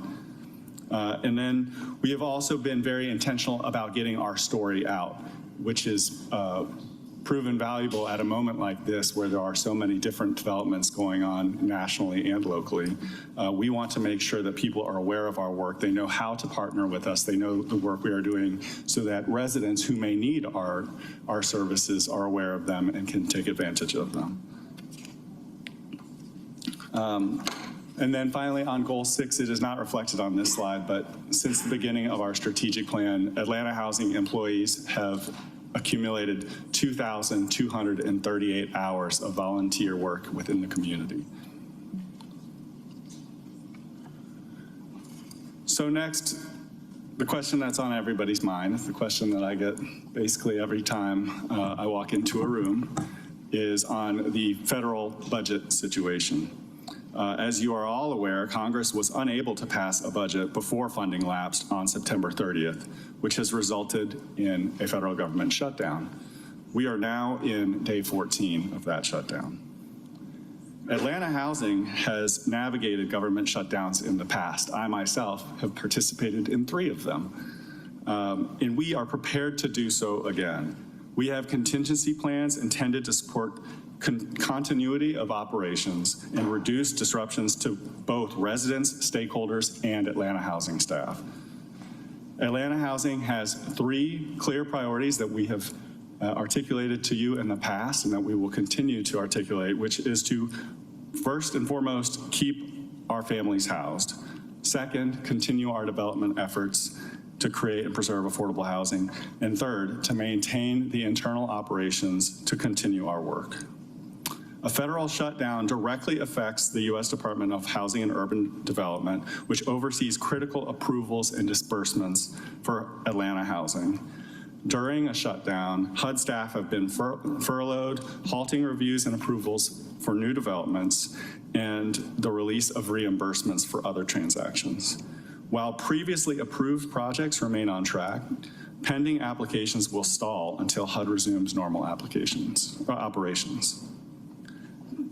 This can create uncertainty in advancing our affordable housing developments, but we are working through them.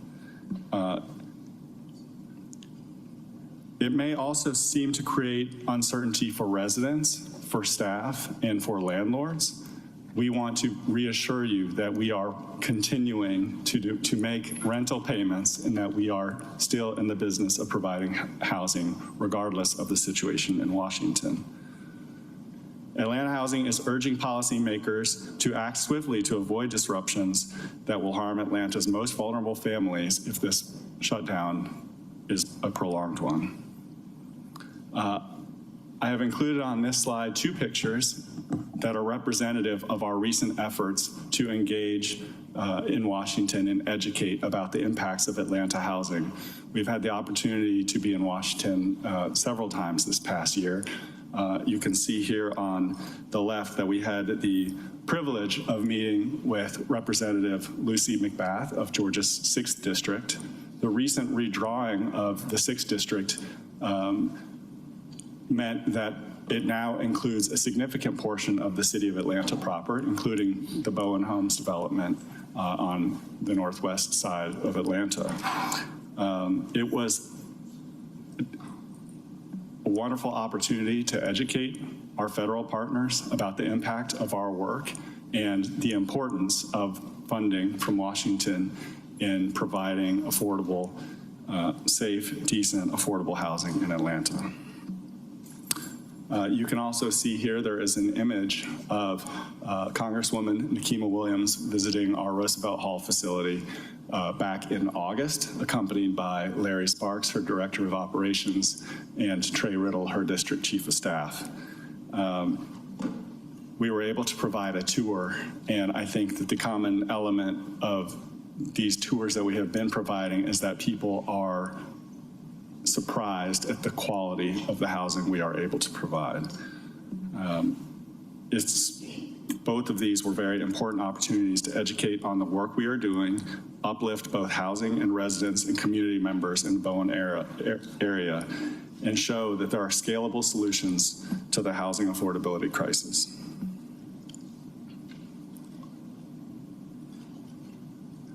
An example of that is the recent Sylvan Hills 2 groundbreaking, which is in Council District 12. Councilmember Lewis, this would be yours. This is a partnership with Radiant Development Partners that will deliver 233 total affordable units to this District 12 in Southwest Atlanta. The expected date of occupancy is in January 2027, and it has a total construction budget of more than $51 million.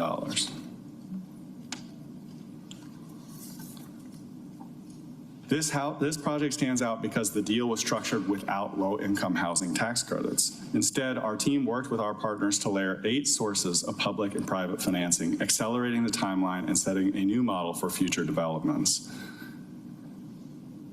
The Sylvan Hills development directly addresses 2 of our top priorities: increasing affordable housing supply and moving forward with urgency on our real estate pipeline. The other development you see here is Englewood 1B, which is the multifamily development. We are very proud to have numerous former public housing sites that have multiple phases being delivered at the same time, and this is just the latest of them. Just hours before the federal shutdown began, we had a groundbreaking for Englewood. I saw our partner, who may not be here any longer, from the Benoit Group. This development will add an additional 200 total units, 160 of them affordable units, right to the Beltline. The total construction budget is $86.4 million, and expected date of occupancy is April 2027. This development will be in Councilmember Winton's district. The mixed-use development on the former Englewood Manor site, where Atlanta Housing previously broke ground on 160 senior housing units, is already planning an additional for sale component on the 30.4 acre site. I also want to highlight some of the existing work that we've been advancing since this last presentation. As you can see here, these are mostly developments on former public housing communities on this slide. You see the 2 phases at Englewood, 2 phases at Herndon, Ashley Scholars Landing 2, which is very close to being fully complete. One of the buildings is already delivered. And you'll also notice the substantial progress on vertical construction at Bowen. Together on these slides, there is a combined 852 affordable units, 1,102 total units, and $438.7 million of total development costs just on this slide. On this next slide, you'll see what are mostly our co-investment projects. This was a program that we developed initially with Invest Atlanta, though not always with Invest Atlanta, to find other partners who were willing to invest in affordable housing deals that were having trouble getting across the finish line. Maybe they just needed a little bit of pre-development loans, a little bit of gap financing, and it has been wildly successful. As you can see on this slide alone, where you have Sylvan Hills 2, Heritage Village at Westlake, Stonehogan Flats, Stonehogan Villas, and the Proctor. This projects a total 824 affordable units, 920 total units, and 317.31 million total invested in housing. I am also very pleased to say that there is an image here on Civic Center Phase R1, which quietly closed last Tuesday. There is environmental remediation already occurring on the site, with vertical construction expected soon after. It has been a long journey to get here, but we are very excited about the next chapter for Civic Center. And then on this slide, you will also see efforts to provide substantial rehabilitation. The work at Cosby Spear is ongoing. The work at Columbia Heritage is getting closer to wrapping up. We also have HomeFlex developments here, which is a program where the landlord is a private landlord. They come to us to receive subsidy. Subsidy stays with the units. Each of these is geared towards formerly unhoused populations. But these 4 projects further total an additional 244 100% affordable units added to Atlanta's affordable housing supply. But we've also been having fun while helping our residents. And Atlanta Housing, about 2 weeks ago, on September 24th, announced a partnership with Bird Scooters, in which we will be receiving last mile transit options for our residents and additional opportunities for workforce development. This is what Atlanta Housing means by a resident renaissance, pulling together the right resources and the right community partnerships to empower residents towards greater economic mobility and long-term self-sufficiency. Beyond mobility, this partnership opens new job pathways. Bird and Atlanta Housing will host quarterly career fairs connecting residents to job opportunities at Bird, such as street team members, brand ambassadors, and repair and maintenance staff. And just last week, on October 9th, our residents participated in the first Bird AH Resident Job Fair and Expo, which featured job recruitment, ride-to-work enrollment, safety demonstrations, and free helmet giveaways. Together, Atlanta Housing and Bird are charting a new course for how housing authorities can go above and beyond to foster independence, opportunity, and economic mobility. But that's not all. We've been very busy in the community for these past 3 months. You can see here 4 images, and these are a small representative sample. On the top left, we have what was called a Young CEO's Pitch Contest. With the Urban League of Greater Atlanta, we partnered to invest in the next generation of leaders. There was a 12-week entrepreneurship program for youth under 25 that provided hands-on coaching in marketing, finance, and sustainability. The program culminated in a Shark Tank-style pitch competition on July 31st at Roosevelt Hall, with awards ranging from $150 to $2,500. Atlanta-based rapper and program ambassador G.C. Jenkins was a celebrity judge, along with 5 other community judges and program coaches. The Young CEO's Pitch Contest represents a meaningful investment, building confidence within young people to pursue their aspirations. We commend all participants for their commitment and courage in completing this rigorous program.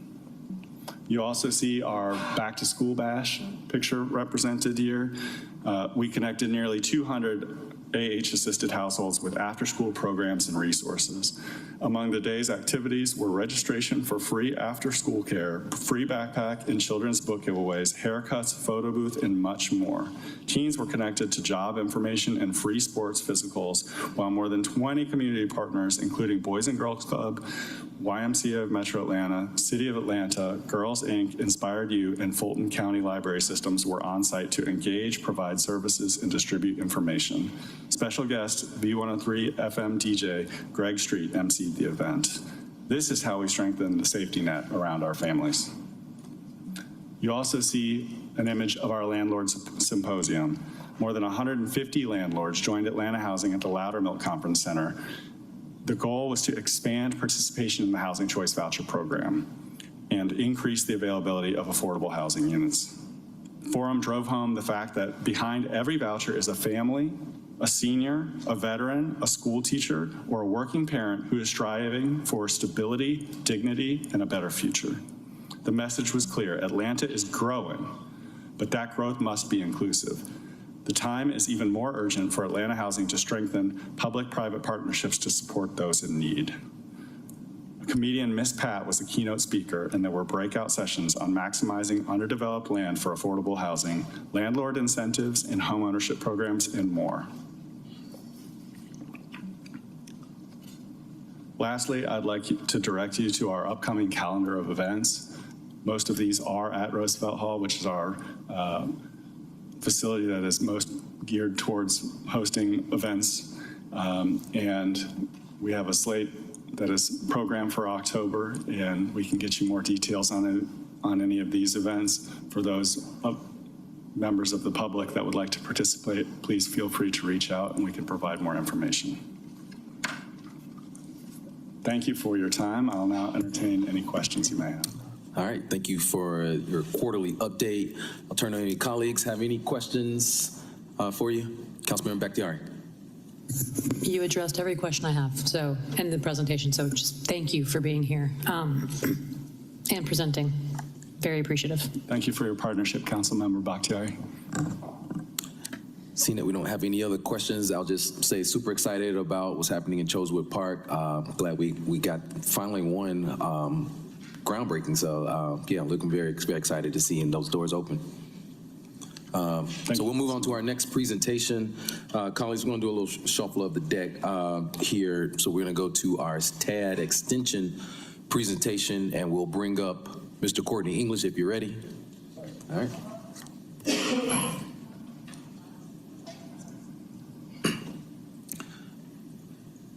And I'll start out first congratulating you on removing the interim title. So official chief of staff, congratulations. Thank you, Mr. Chair.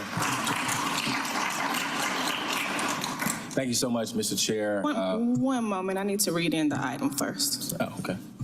25-0-1560, an ordinance by Councilmember Michael Julian Bond to extend the sunset dates of certain tax allocation districts of the City of Atlanta and to establish sunset dates of certain tax allocation districts of the City of Atlanta and to provide that those tax allocation districts of the City of Atlanta shall not sunset prior to December 31st, 2055, specifically including the West Side Tax Allocation District, Perry Bolton Tax Allocation District, East Side Tax Allocation District, Beltline Tax Allocation District, Hamilton Road Tax Allocation District, Hallowell Martin Luther King Tax Allocation District, Metropolitan Parkway Tax Allocation District, and Stadium Neighborhoods Tax Allocation District to ratify, confirm, and approve the amendments to the redevelopment plans in respect of the foregoing TADs, to formally request the participation and consent of the Board of Commissioners of Fulton County and the Atlanta Board of Education, and for other purposes.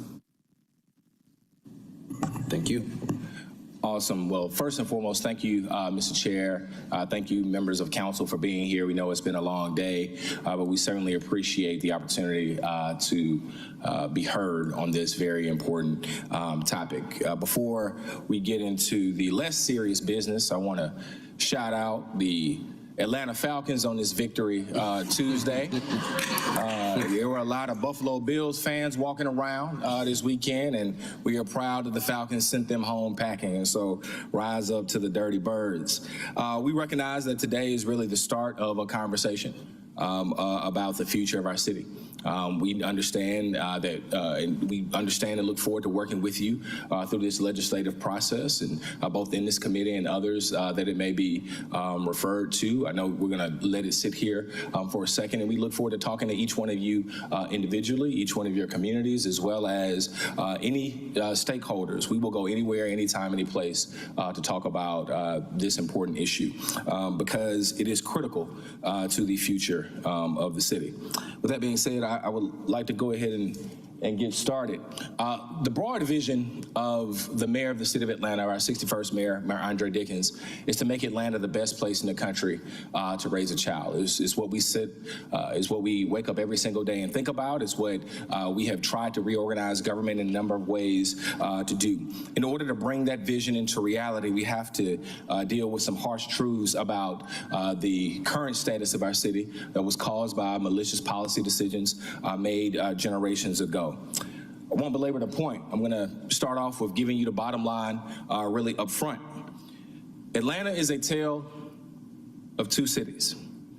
Malicious policy decisions like redlining, more than a generation ago, have concentrated poverty in certain parts of the city. That concentration has led to disparate outcomes across critical quality of life factors, including health, education, affordability, and even life expectancy. Our neighborhoods are still in desperate need of investment. To correct these historic wrongs, we must make significant investments in underserved or distressed communities. These investments will ultimately benefit all of Atlanta neighborhoods by increasing economic vitality and the quality of life citywide. TADs are a critically important part of that strategy, but they are just a part of that strategy. That when done correctly, emphasis on when done correctly, can have transformative impact that protects legacy residents, revitalizes communities, and creates balanced growth throughout the city. This has a tremendous impact on reducing crime, grows the tax base, and ultimately builds an Atlanta that works for everyone. Final point that we'll cover throughout the presentation, and then again at the end, there is a cost to doing nothing. The status quo is not currently working for all neighborhoods and all people in this city. And there's a cost to allowing the status quo to continue to be the status quo. Talking about the tale of two cities. If you were to draw a dotted line from Northwest Atlanta to Southeast Atlanta, that dotted line is going to very quickly paint a tale of two cities. The map on the left from 1930s Atlanta, the city was a lot smaller than represented here on the map. But if you just look at the colored areas, that map demonstrates or shows you the areas that were actually redlined. They were intentionally starved of investment. They were intentionally designed to segregate people based on race and class. And years of redlining has concentrated poverty in certain parts of the city. Our white neighbors mostly live on above that line. Our black neighbors mostly live below that line. North of that line is certainly where the majority of concentration of opportunity, where opportunity is concentrated. Below it, opportunity is there, but it's also where the overwhelming majority of poverty resides. When you concentrate poverty in a certain area, over decades, you begin to see desperate outcomes.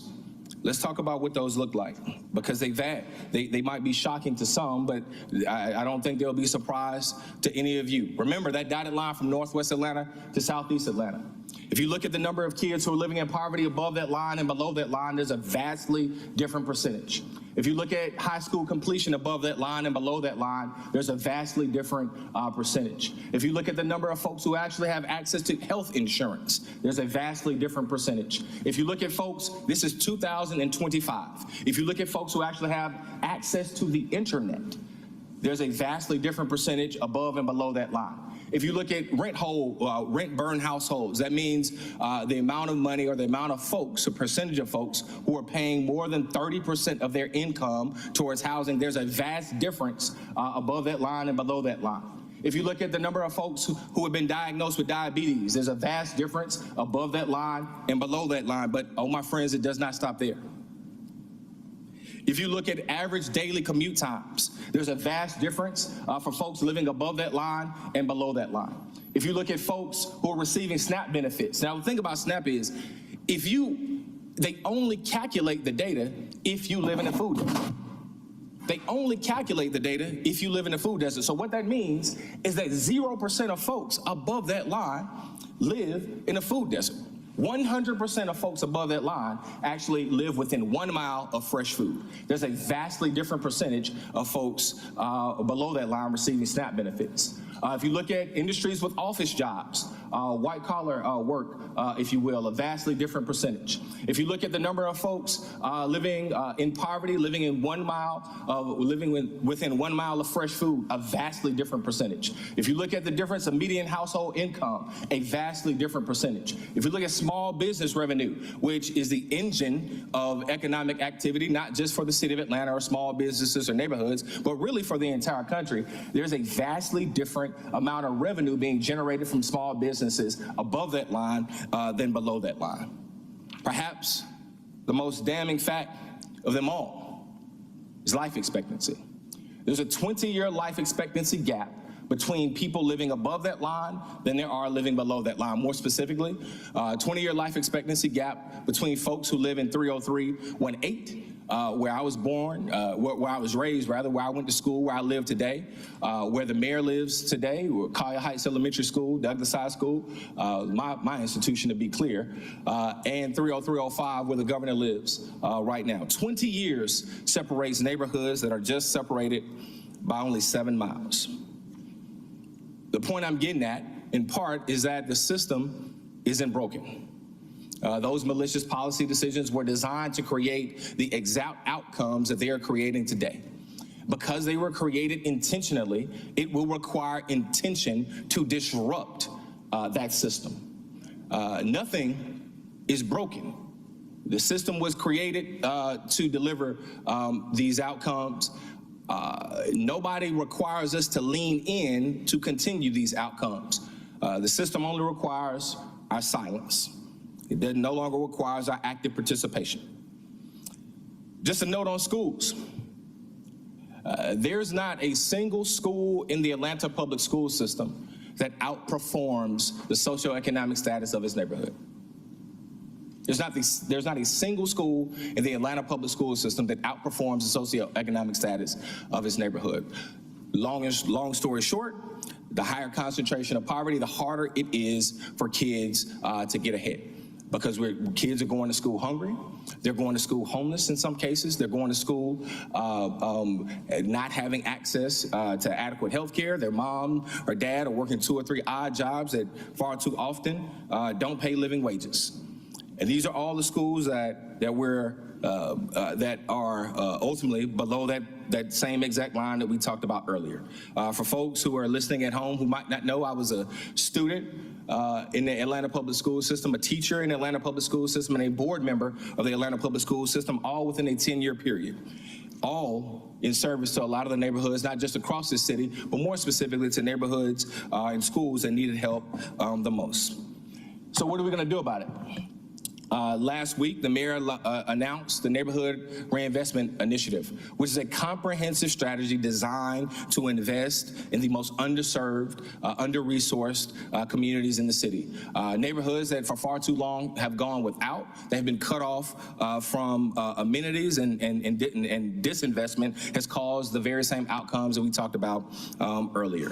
So if you look at the map, the center of the map in the dark blue represents downtown Atlanta and Mechanicsville. The lighter blue color represents the entire Campbellton Road corridor. The pink/fuchsia color represents Hallowell Highway, or Bankhead Highway for folks who've been around for a minute, all the way to the river. And then in the bottom right-hand corner represents Thomasville Heights, which was one of the poorest census tracts in the entire state of Georgia. The mayor's neighborhood revitalization effort applies proven models to our most disinvested neighborhoods. We chose these neighborhoods for a very specific reason. They have active resident leadership. They have good bones. They have rich histories, which people want to, which we can leverage. They have sizable public and private assets, which we can use to generate mixed income housing, additional development, while we work to hold and keep legacy residents in place. They're adjacent to leverageable market conditions, meaning that there's activity moving around them that if we control and dictate and guide that activity, we'll have a strong opportunity to create healthy, whole neighborhoods. They also share many of the poor outcomes that are linked to the environmental conditions that we just talked about. The geographic distribution of these neighborhoods also serves to catalyze citywide improvements. Another note I'll make is that they are, because of the concentration of poverty, they are some of the most violent areas in the city. They have some of the lowest levels of educational attainment, and simultaneously, there's some of the most proud, rich areas of the city that have a rich history, and those folks want to see their communities return to the thriving neighborhoods they once were. So we've been working diligently over a period of time already to working with these neighborhoods to develop this particular strategy. I know that's hard, a little bit hard to see for folks. At least it's hard to see for me. I turned 40 a few months ago. My eyesight fell off a cliff, but I'm trying. We are making positive impacts in these neighborhoods already. I won't go through all of the points here. I'll just highlight a few. We participated in hundreds of community meetings and engagement activities citywide. We've hosted 3 annual neighborhood summits. We went back and looked at 20 years worth of neighborhood revitalization plans that were developed with community. We've hosted a number of engagement activities inside of community, and we've arrived at a strategy that calls for deep investment in these areas. Well, we've partnered with nonprofit neighborhood partner organizations in all 7 of the neighborhoods or areas that we intend to directly invest in. We've added 600 acres of green space. We've increased fresh food access. We've invested millions of dollars into youth services inside and outside of school, inside of these neighborhoods. We've renovated and repaired over 52 early education centers. We've launched Blight remediation tools. We made the the city's largest investment in homelessness, and we've opened new rapid housing sites and housing developments across the city. Working in and with community, we believe that this approach is already getting results citywide. 189 owner-occupied rehab units or grants have been issued since 2022. 4,700 households have been helped by a housing help center that's helping folks avoid eviction. APS now has the highest graduation rate in history. Homicides are down by 44%. Violent crime is down by 31%. Youth crime during the mayor's year to youth went down by 56%. $30 million invested into youth services and nonprofits. 30,000 youth have been impacted through Year of the Youth. 587 households have received eviction diversion funds. We are on track to accept 455 recipients into the anti-displacement tax fund in 2025. It's locking in tax rates for a 20-year period for legacy residents. We have now crossed the 12,000 unit threshold of units of affordable housing that has been developed in developed or in process of being delivered in less than 4 years. And of course, the city has a historic AAA credit rating. All of that work happened by participating in what the mayor would call the group project, by working together to improve the quality of life of all citizens, but certainly focusing on neighborhoods that need to help the most, because when we address the root causes of things like crime, we see significant results. Now, I know we're here today to talk specifically about TAD, and so we'll dig into the TAD conversation briefly.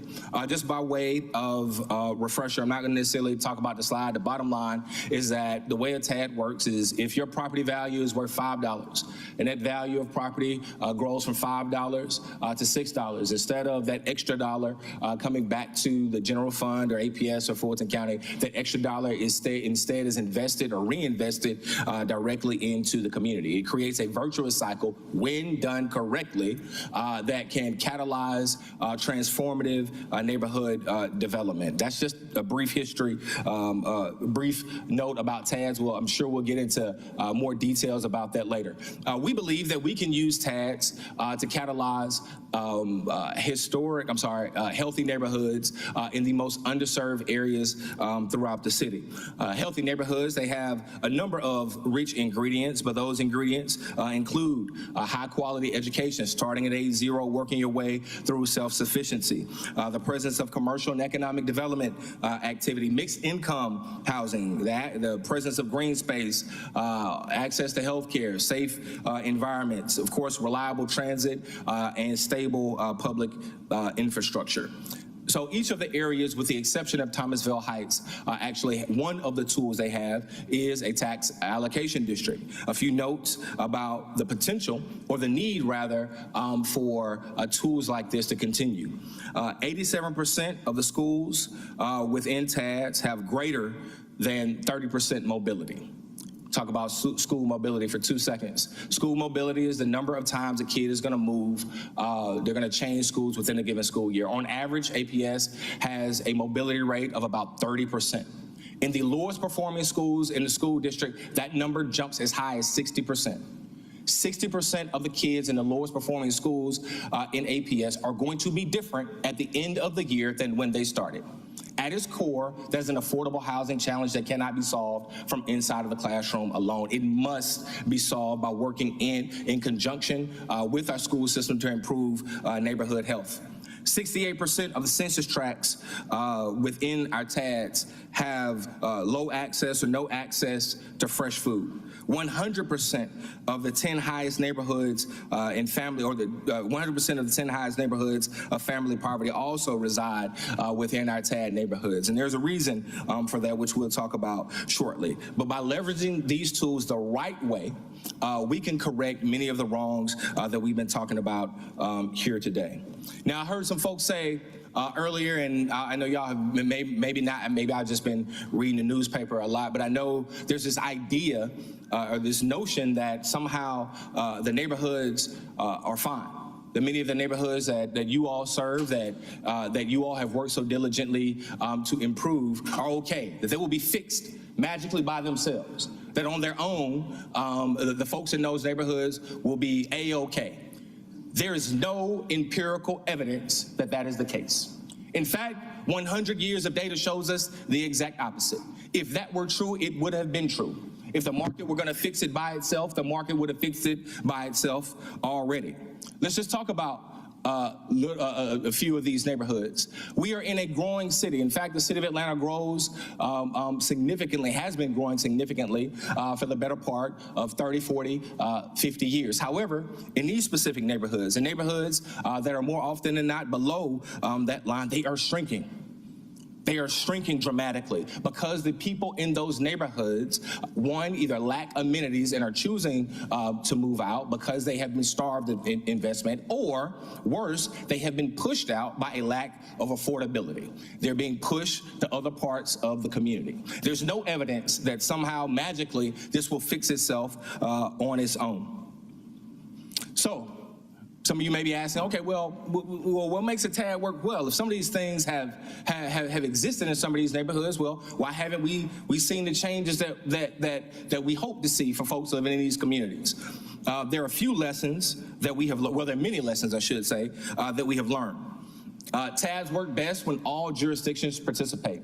So when you think about the TADs that represent the south and west side of the cities, the Atlanta public school system did not participate in those TADs until very, very recently, almost 5 years ago, in fact. And what that does is you're fighting a battle against a vicious enemy, that enemy being poverty, with both hands tied behind your back. And so we need additional resource in these areas to ensure that folks in those neighborhoods can get ahead. They work well when you're able to bond against tax revenue. The TADs in these areas, whether it's MLK, Campbellton Road, the Metropolitan TAD, Perry Bowden and other, or Hallowell TAD rather, they have been what's called pay-as-you-go TADs. They haven't generated the revenue like a Beltline TAD or like a East and West Side TAD has. And what that has created rather is we just have to pay for projects as the increment comes in. We haven't been able to bond against that revenue. They work well when there's a clear project list, an implementation guide that helps guide development proactively instead of reactively. So if you think about the TADs that have worked really, really well in the city, Atlantic Station 30 years ago was a steel mill. It was a steel mill. It was Atlantic Steel. It was generating about $24,000 in tax revenue on any given year. You created a TAD. It had a clear area, clear project. You got in, and now that project or that particular area generates right around $28 million a year that has been returned to the school system, the city, and Fulton County.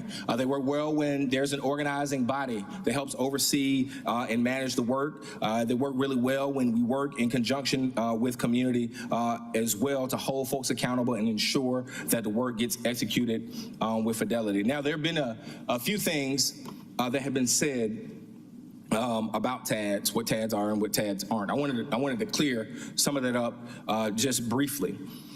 Some folks have said that TADs only benefit developers. Now, I can't speak for what happened prior to 2022. Can't speak to it. I will acknowledge that in many cases there has not been the level of urgency and proactivity that we have needed to see to create the levels of affordability and community investment that we're talking about here today. What the mayor is proposing is that we change that, is that we work directly with community, we work directly with our neighborhood partners as we've done. We have, for the better part of 2 years, we have met with neighborhoods every single month to develop the project list that we'll talk about a little bit later. Some folks have argued that TAD somehow increased taxes. That is empirically false. That is empirically false. TADs have zero impact on the millage rate. Let me talk a little bit about this for 2 seconds. The way a TAD works is that the project is what generates the revenue. Let me say it another way. If you buy a piece of dirt, if you buy a vacant piece of land, and that vacant piece of land costs $10,000, and then you wake up and you say, hey, I want to build a $500,000 house on that piece of land. Now you have, between the house and the dirt, you have a $510,000 piece of property that we now tax at. But if you don't build a house, the piece of dirt is still worth $10,000. You have to do the project. The project is what creates the revenue. And you do that, we can pull down the additional revenue without raising taxes on a single person in this city, because we're leveraging the growth that will be generated from the digest from the existence of the project. TADs accelerate gentrification. They do when you don't do them right. The primary TAD here that folks are saying or not saying, they're talking about the Beltline. We would be the first to say, and I believe that if the mayor was standing here today, he would be the first person to say the Beltline did not deliver in the past on its affordable housing goals. We've worked diligently over the last 3.5 years and change to change that. So when you create what we think about the Beltline, we call the Beltline beachfront property. The Beltline is now is here, and if we do not have or continue our ability to subsidize, to buy land or to build housing around that beachfront property, 100% guaranteed is that those neighborhoods in South and West Atlanta who live along the Beltline will absolutely be displaced. 100% guaranteed. The Beltline actually has become our biggest opportunity if we use it and deploy it correctly. Now, I recognize that's a big I and a big F, and we own that. That's a big I and a big F. If we use it correctly, it's an opportunity to actually keep legacy residents in place. Some folks have said that TAD somehow take money away from schools. Talked about a little bit about that earlier. I was a chair of the school board with Councilmember Westmoreland and with Councilmember Ishay Collins. We served on the board when we unanimously approved a deal to renegotiate the Beltline TAD. It would have never occurred to us to stop the Beltline TAD because we recognized that we did not have to choose between community development and our children, that we could do both at the same time, and that community health was just as important to our kids as what happened inside of the classroom. And so the revenue doesn't exist or only exists if the TAD or if the project exists. There is no money to divert if the project doesn't happen or if the TAD dissipates. But we can have tons of conversation about that. Somehow folks have said that the process is opaque or secretive. I'll just say in short to this, this body has a voting member of the Invest Atlanta board, Mr. Chairman. This body has a voting member of the Beltline board, the mayor as well, and we will work diligently with you to create whatever appropriate mechanisms are needed to ensure not only that you're satisfied, that constituents throughout the city are satisfied, because we want to see this work done, but more importantly, we want to see it done correctly. And there are many lessons that we have learned from the past. Now, despite those lessons, we've still seen some pretty tremendous impact. The first generation of TADs has had some historic wins. $904 million in TAD direct funding has leveraged $11.6 billion in capital. Has had a $13.5 billion in economic impact since inception. 55 active projects have either been delivered or in the process of delivery since the start of just this administration. 46,000 jobs have been created. $78 million have been invested with a significant $161 million in total that have been allocated for TAD projects across the city. TADs also have a benefit for areas not in TADs. This is just about the Beltline alone. The Beltline TAD, for example, has created nearly $600 million in annual taxable property value in the halo existing outside of the TAD. They have generated additional revenue that has gone directly to the general fund, that has gone to APS, that has gone to Fulton County directly, but would not have otherwise existed had it not been for the developments that have happened within the TAD. For the city, that means around an extra $5 million every year in taxable revenue that only exists generally because these TAD projects existed.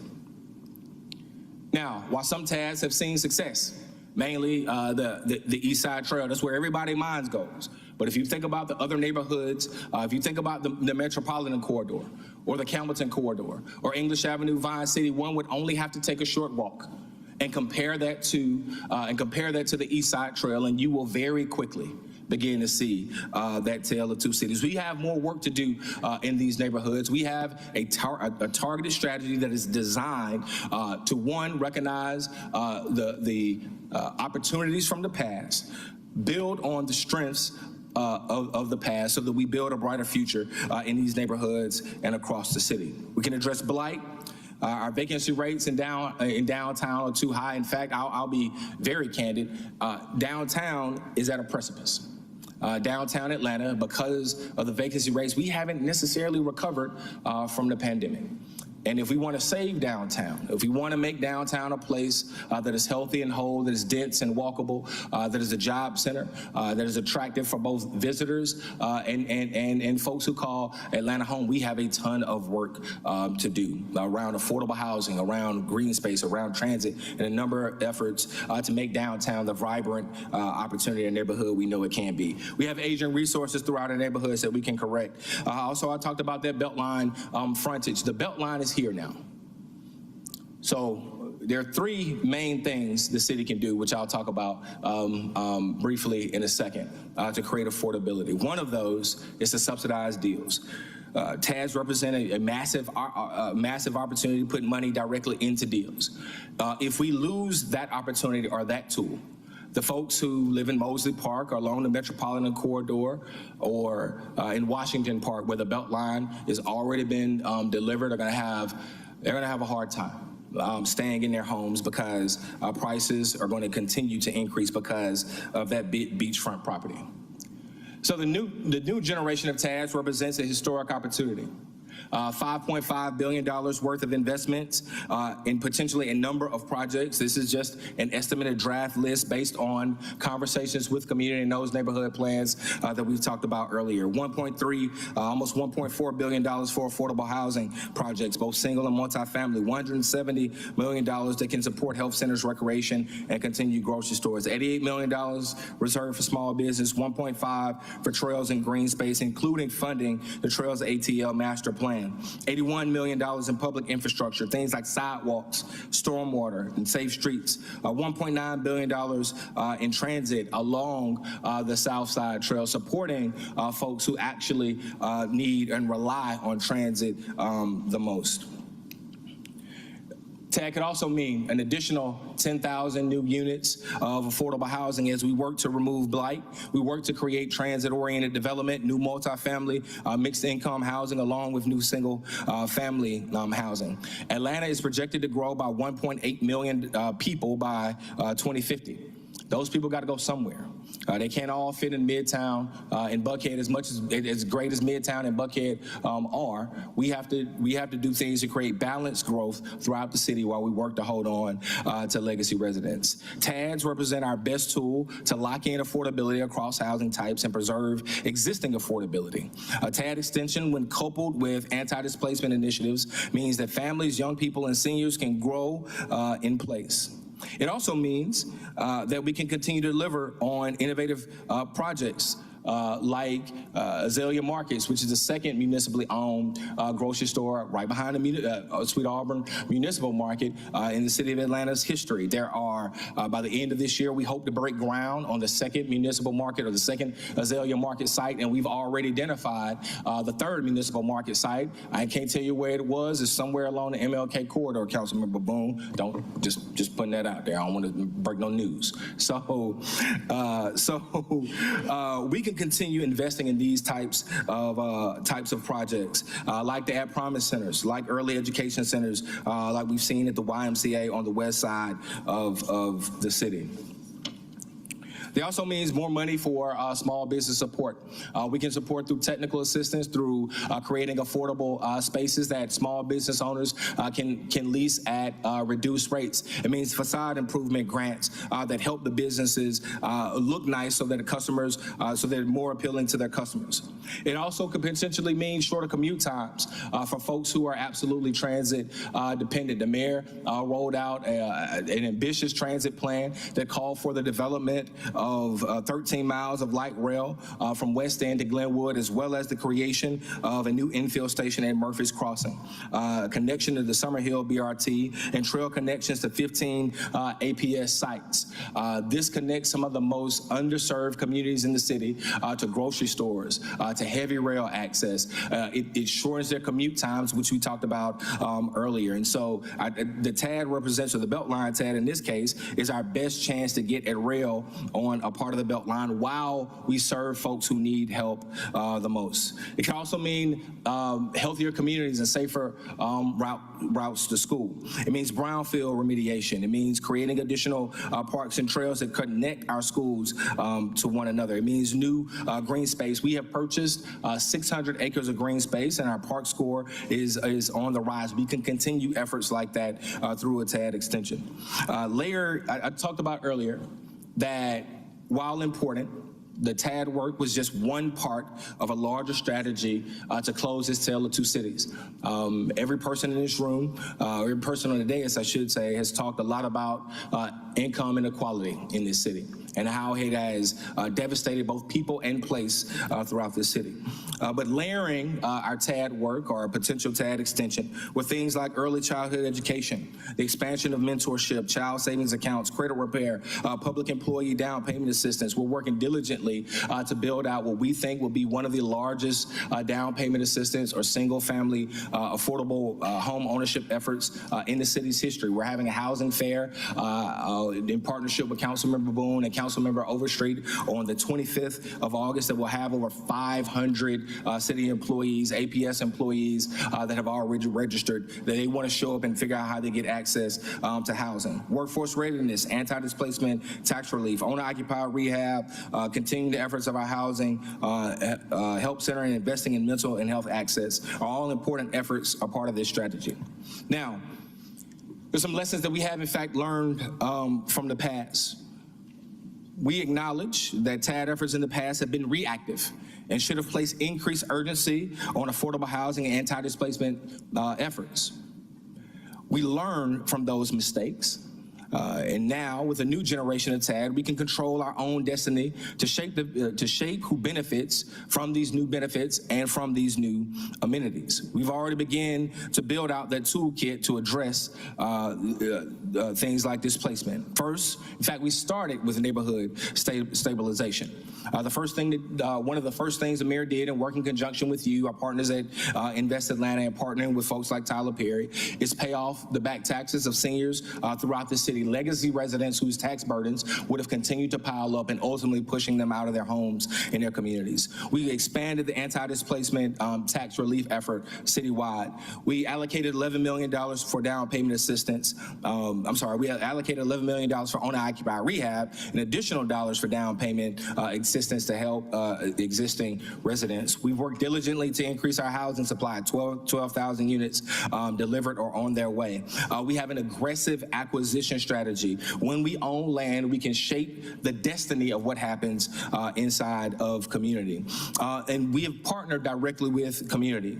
Priorities set by historical neighborhood plans. The work is guided by neighborhood working groups that meet monthly, along with neighborhood partner organizations. We will work with you, along with the communities, to establish binding community benefits agreements to ensure execution and accountability.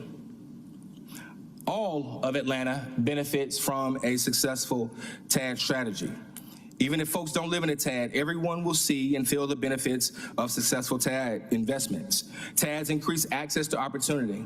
They lower negative outcomes like crime and free more city resources to focus on communities across Atlanta. They create an additional pot that we now can pull from without raising taxes on a single person.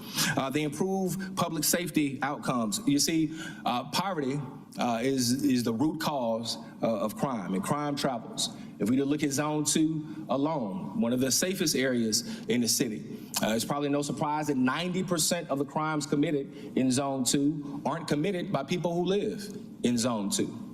Crime travels. And so when we make investments to address the root causes of issues, it benefits everyone throughout the city. It reduces the demand on city services because now it stretches the tax dollar further than you had otherwise. It rebalances the tax burden equitably across the city. We have folks in this city who are paying significantly higher dollars, or significantly more dollars percentage-wise, because they're underutilized, under-resourced areas in the city that aren't adding to the tax digest. It also creates benefits like grocery stores, additional transit lines, which has the ability to reduce traffic, which is a benefit to all of the city. Lastly, as I get ready to close and take questions. All right, thank you. Help isn't coming. 2 seconds. Help isn't coming. The federal government, recent government cutbacks, the federal government has said that they're pushing back from the table. They no longer want to participate in the group project. So we have to find additional ways to do this ourselves. There's a cost to doing nothing. There's a cost to doing nothing. Either A, we can continue the status quo and many of the negative outcomes in these neighborhoods will continue. Or market forces will dictate development. We will leave the individuals in these neighborhoods to themselves. And if we let the market do it, 100% guarantee that folks in these neighborhoods will be displaced, or we will continue that vicious cycle of disinvestment that has a negative impact on folks citywide.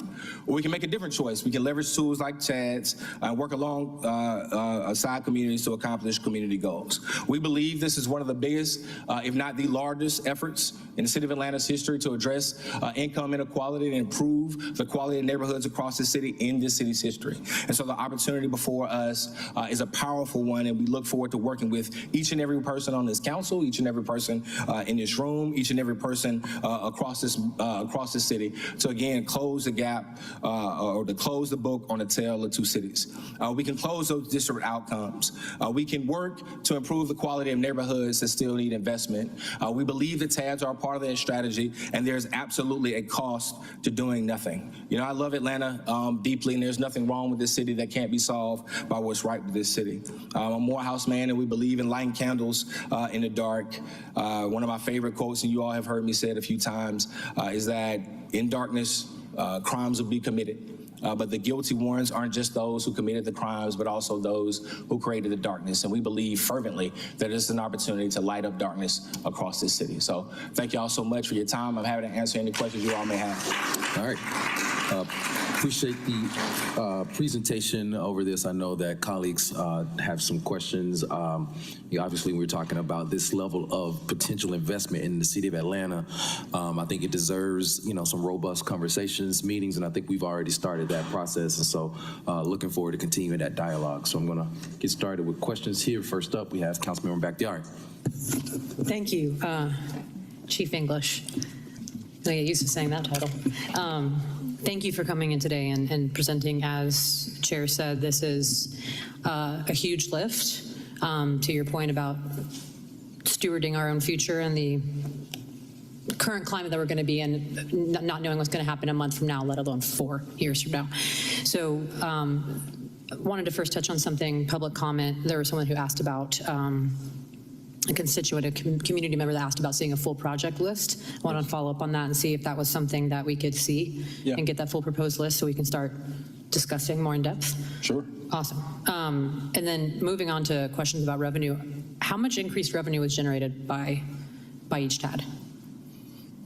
Make sure I understand the question. How much? What is the additional increment? How did the city, the TADs that we currently have, that we do have now, how much funds did each of those allocate, and also how did the city allocate those funds? How do we make those decisions? Since inception, I have to get Jennifer. Still here? Is Jennifer? No, I lost Jennifer. Oh. Question about how much increment has been generated in the TAD since they've started? Yeah.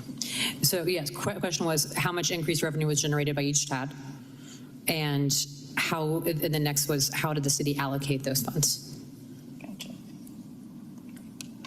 Our CFO is coming up as well. I know I did pull that. I have this one. There we go. So do you want to know for what the fiscal year 2025? All over. talking about all the TADs since inception, or? So, correct. So all the TADs since inception have generated $1.6 billion. Okay, and do we know are you able to go through and see how much increased revenue was generated by each TAD? Yes, yes, we do have the list by TAD as well, and we can send that to you if you'd like. Yes, I would very much like that information, sure. but I do believe we wanted to, I have more questions, but I believe Mr. Chair, I think Councilmember Nora would have wanted to piggyback on my question, then I can resume. If that's okay, thank you. Okay, what we are looking for is the beginning balance each year. What is the additional increment that was collected? How much was spent and which projects it was spent on, and then the ending balance each year. So what we got were the increments, so we know the 1.6 billion, but we don't know what the actual balance is each year and what types of projects, which projects in the different TADs have been expended each year. So what has this money been spent on? That helps us a lot in looking at how we all look at going forward. Okay. That's what we're looking for. Essentially a P&L for each TAD each year. Understood. Since inception. Since inception, yes. Councilmember Norwood does a much better job of putting those requests into words. Thank you. Echoing everything the council member said. So I wanted to thank you for that. I wanted to also just zoom in on the East Side TAD, and again had a question about that. Yeah, don't get comfortable yet, Jennifer. Thanks. And ask what percentage of the funds generated were spent on affordable housing, utility infrastructure, and green space? Off the top of my head, I can't tell you, but now that I have specificity about what you're wanting year by year, happy to dive into the numbers and get that for you. Thank you. If you specifically, the numbers that she gave as well, yes, but also if you could break down that East Side TAD for me, that would be fantastic.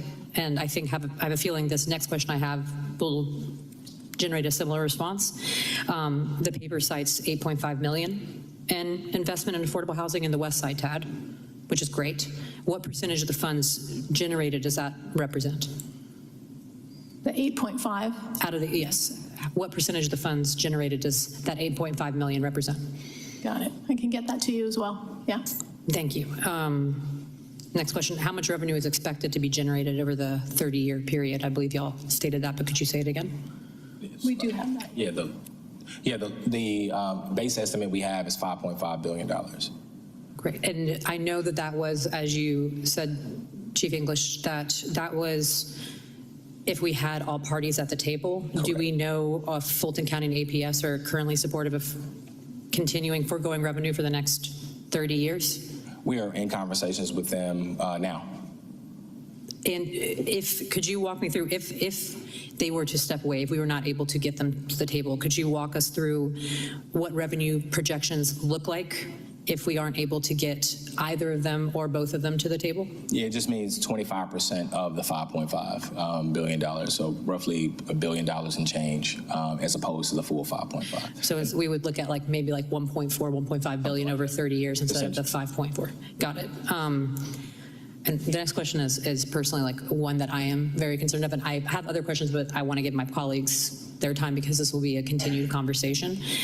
There are also understandably, I'm very focused on Sweet Auburn because that's the part of my district that falls within this. Okay. Something that we consistently come across is that we do have mechanisms in place that are supposed to invest in these in these neighborhoods, these divested neighborhoods, especially something like Sweet Auburn.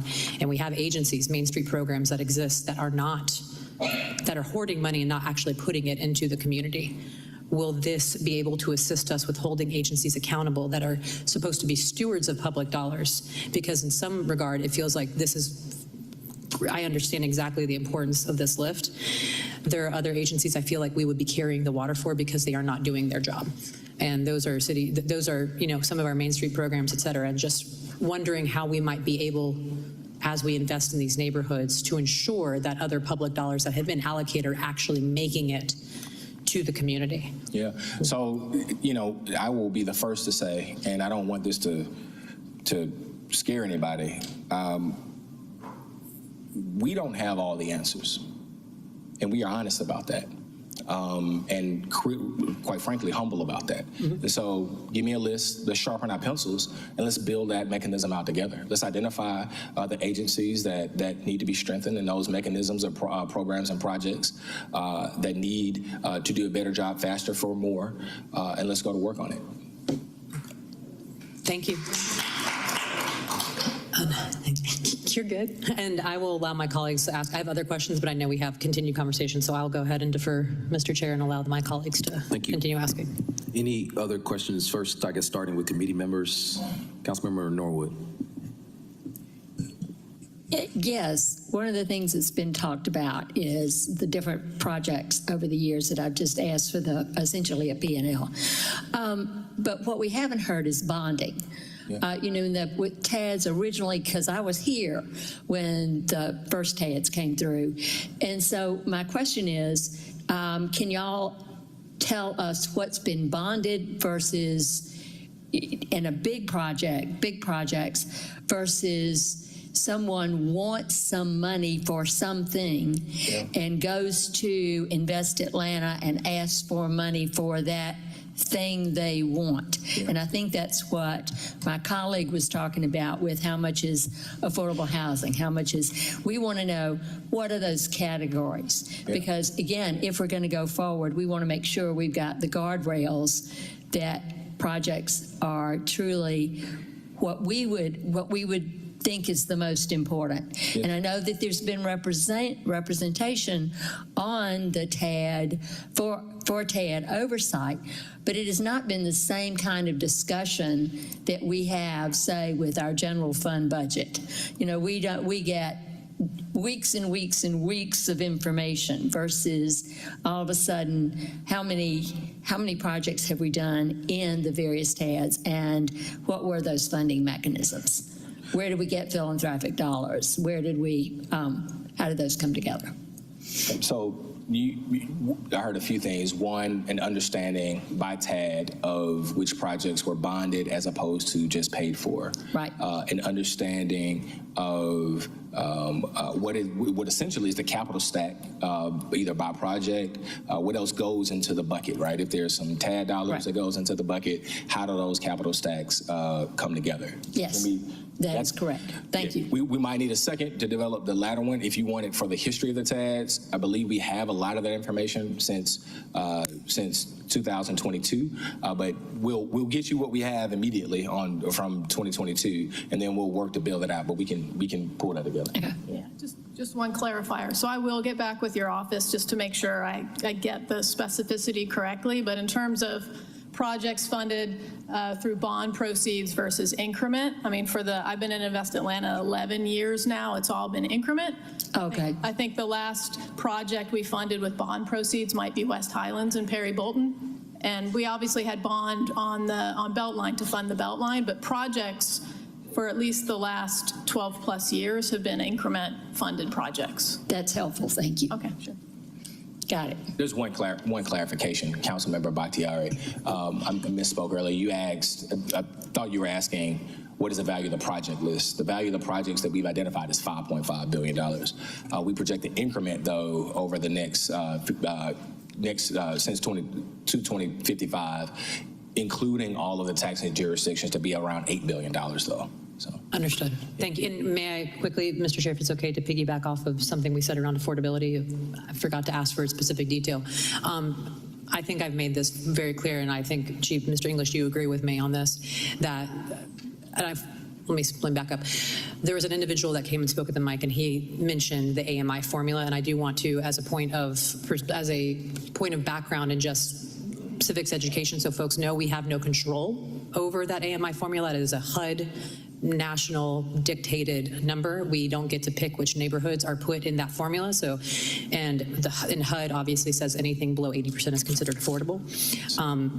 Obviously, that's the federal definition. That's not how I define affordability. I think that's not how you do either. We meet the numbers for sure. But my question is, how are we going to define, because we will have greater ability to, as you said, steward our own future, how will we define affordability in this list? Listen, so there are a few pieces to that. The administration is open to having conversations to be more specific on a neighborhood basis for affordability. Let me caveat that, though, because as you said, that number is dictated in large part by HUD. And so when it comes to AH resources and AH projects and products, we are bound by the federal government to apply those affordability standards. That said, though, the only thing that stops us from deeper, longer subsidy in any of the projects we do is resources. And so the more money, if we want to go longer and deeper affordability, if we're talking about, 30% affordability or even down to 0% for folks who are unsheltered, we just need more money.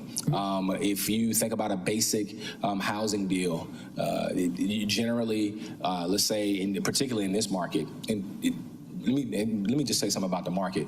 The housing market is all but frozen. It is not moving.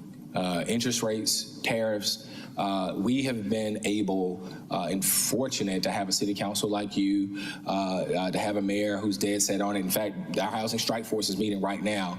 We're swimming against the tide to create the 12,000 units of housing that we've been created, in part because we've deeply, deeply subsidized it. And so when you talk about the first housing bond in 2021, that council member Westmoreland issued, then the other additional housing bond, then the almost $300 million we've raised, and then our TAD dollars on top of that, we've subsidized the housing that we do have, and we have to continue to do so. And so the only question for us is we want as much affordability as we can get.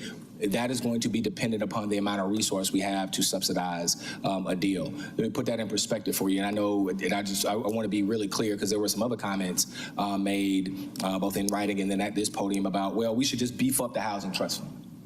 Okay. You're not going to get an argument from me about adding more money to housing. The Housing Trust Fund represents 2% of the city's budget. It's about $19 million this year. 20,000 units of affordable housing over an 8-year period is a $6 billion problem. $6 billion. If you take the number of units times the cost of a unit today is $6 billion. If you want it, folks will say, hey, we want to double it. We want 40,000 units. Cool. That's a $12 billion problem. 60% of that, going back to the housing deal, 60% of that is going to have to come from the private market. 40% of that is going to have to be subsidized generally. And so if you want deeper, we have to have more money. That's really that simple. And so whether you're talking about Thomasville Heights or Campbellton Road, we need as much money as we can to throw at this problem, or deploy at this problem. So. Yeah. Thank you. And with the possibility, as we're continuing conversations, as you are continuing conversations with Fulton and APS, is let's say that we, again, worst case scenario, they're not at the table. Do we have an idea what that adjusted project list will look like? Yeah, so we are committed to addressing the issue of neighborhood health. We are committed to addressing the issue of income inequality. We are committed to building a city that works for everyone. So yeah, that may mean we've got to reduce the project list in some cases. It may mean we have to target the project list in some cases. It may mean that we have to find additional ways to do that work. But right now, we believe that this is our best opportunity to do as much as we can for as many as we can, as fast as we can. Thank you. Mr. Chair. Thank you. I'm actually going to kick it over to Council President Shipman. Thank you, Mr. Chair. Thank you, Mr. Chief. First, let me say I really do appreciate the concentration of an effort on the south and the west parts of the city. It is one that is, as you outlined in your initial pages, much needed. It is one that is much overdue, and I appreciate the real depth at which this very comprehensive plan is trying to get there. I would say that I think that the spirit of my questions are not if, but how, and especially because the TAD is a specific mechanism and the extension is for decades that far outlast this administration or what most of us will probably be on this council. So Let me try to concentrate a few of my questions just on a few slides to sort of help make it a little easier.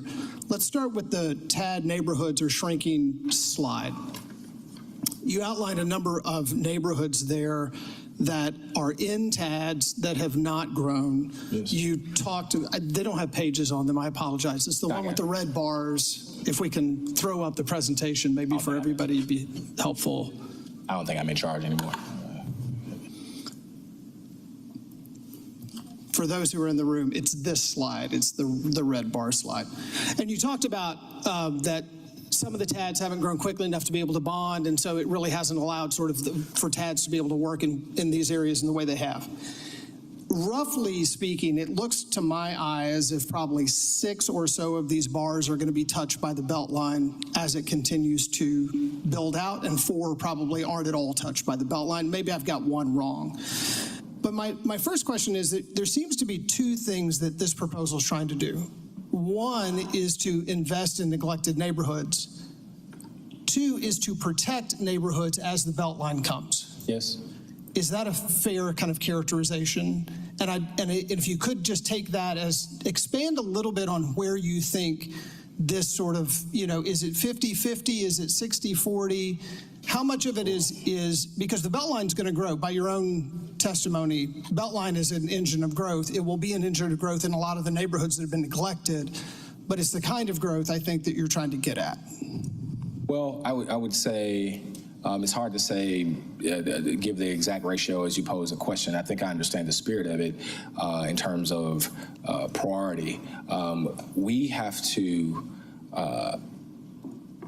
do everything we can to protect and hold on to legacy residents, folks who have called this city home for 20, 30, 40, 50 years. We have to do everything we can for folks who just moved here, candidly. The new student who graduated from college and decided to remain in Atlanta. They deserve to stay in these neighborhoods as well. And so we have to create and deploy those tools in a fashion that keeps those people in place. Simultaneously, we recognize that the Beltline will create additional population growth, additional revenue growth that, if unchecked, will have a negative impact on those neighborhoods and push folks out. So it's a both protect the legacy residents and really, I wouldn't say, the way I would phrase it is steer our own destiny. There are three main things, if you will, the city can do to create affordable housing. Specifically, we can abate taxes, which costs money. We can buy land, and then we can build on that land, which costs money, or we can put money directly into deals. And so as the Beltline will generate $115 million or so next year, 2055, it'll be generating $217 or so million a year. What we have seen around the Beltline is that if unchecked, if we are not urgent in building additional housing, if we're not urgent in continuing to control our own destiny through land acquisition, if we're not urgent in subsidizing deals, it will dramatically change the nature of those neighborhoods, and they will become unaffordable. And so it is a both and. It is a trying to create balanced growth so that folks aren't only concentrated in certain parts of the city. I hope that gets at the spirit. Yeah, it does. I think the 2 questions that leads to that I think would be helpful as we think about it, because it is a huge push of the effort. Yes. How many legacy residents do we have in Atlanta right now? How do we define them? Pick some definition, but is it 10% of the population? Is it 40? We say legacy residents a lot on this council. You say legacy residents, we all talk about it. I've never seen a number. I'd love to know just magnitude, what are we talking about? And then specifically, how many legacy residents do we think are within half a mile of the Beltline? So again, what's the order of magnitude here? Yeah. Because there are a lot of resources that are being asked to put specifically in that bucket. Let's define it. Yeah. So I will say this, unless somebody behind me has a definition that they can think about, I would hesitate to define it from the dais. What I would hope to do is work with you and have a conversation with all of you. Let's pick a number. Yeah, I mean, either there's a national standard, there's a national standard that I don't know, maybe there's something, or let's pick a number. But yeah, let's put a bucket around it. I think it'd be helpful for this. What we know, there are a few data points that we do know, right? So there are roughly 22,000 kids in the Atlanta public schools system that are either at or below, that are, I should say, in enduring generational poverty. There are about 15,000 or so kids that this effort, this particular neighborhood reinvestment effort will touch. And I know you asked about legacy residents, but I'm trying to, what I know is that we've done work around the educational component. So I want to speak to that as best I can. There are about 20,000 or so kids, 20 to 22,000 or so kids in our housing authority units across the city. And so when we think about how to improve the quality of education and neighborhood health being an important part of that, they begins to give you a scope, at least on the kid part, but we'll work to define the legacy residence piece. And it might be a good start to look at our legacy business program, and there may be something there that we can unpack as well. But we will, let's ideate on that, and my team is prepared to come back with data. Good, I appreciate that. Let's go to the next, I think it's actually the next slide, which starts to get at the overlap of the NRI neighborhoods and the TADs. Yes. How many, so you said Thomasville's not within a TAD, the other 6 are. How many of those 6 are touched by the Beltline TAD? Do we know? Oh, do we know that number? It is, well, the entire 6. So it's going to be the Campbellton Road. Campbellton Road, the tip of the maybe Campbellton a little Road bit, corridor. right? But East side. Yep. Well, East side. I'm thinking about East side, West side. Yeah, East maybe side, Perry West Bolton. side, Metropolitan. It'll touch Hollowell as well. So a significant portion actually have some overlap. I know English Avenue, Vine City, I think is the Hollowell TAD, the West Side TAD, and a part of it actually touches the Beltline TAD. And then there's bits and pieces of it that touch the edge of the Campbellton Road corridor as well. Okay, so if you look at, back to Councilmember Bakhtiari's, which I know we'll get more data on, but when you look at the annual output of the TADs, 3 are very significant, Beltline, by far the most, West Side and East Side, fairly significant. Yeah. Perry Bolton, sort of a medium TAD, 13 million in 2023. Yeah. And then 4 TADs are relatively small on an annual basis, right? The other 4, Campbellton, Hollowell, Metropolitan, and Stadium neighborhoods. So I think what I'm trying to get my head around a little bit as we go through this conversation is the Beltline being the biggest engine, how much overlap is there the Beltline between the most needy neighborhoods? And how much is this actually not quite a match with what is trying to be accomplished here? Because if you can't get a Beltline TAD money into a place like Campbellton, right, then you're still not going to be able to have that much funding that's coming out of the TAD effort. It's going to have to come from someplace else. Well, I think a few things. So I think the Beltline TAD, and I think this goes back to your first question, allows us to create additional transit options, which does connect neighborhoods throughout the city, which would have a dramatic impact on the areas that we are focused on, regardless of whether or not it's in the TAD. And so that access alone will improve the quality of life for those neighborhoods. Second thing I'll say is, again, that the Beltline, or the money generated from the Beltline, I should say, represents it is simultaneously the greatest threat, perhaps, to legacy residents, and the greatest hope to subsidize and protect neighborhoods that it does touch. Again, I specifically mentioned Washington Park and neighborhoods like Mosley Park, and there are a number of others that, Blandtown, there are a number of others that escape me, but because we want to keep the Beltline going, because we know what that beachfront property will do to those neighborhoods if the market goes unchecked. And so we believe they do have, the Beltline does have a significant role to play in improving neighborhood health, even if the neighborhood itself isn't directly in the TAD. And so when you look at going back to the mayor's transit vision, or reconnecting folks to parks, trails, and green space, creating additional affordable housing opportunities, opportunities, creating additional recreation centers. There are a number of things that we can do, leveraging the Beltline TAD that does improve neighborhood health, even if all of the neighborhoods aren't directly in the TAD. Yep, fair enough. Let's go to the next slide. You've heard from my colleagues. I think the more specificity about a project list, the more helpful that it is in this whole process. Yes. But I do want to ask a couple of questions on these buckets that you've outlined of the catalytic investments.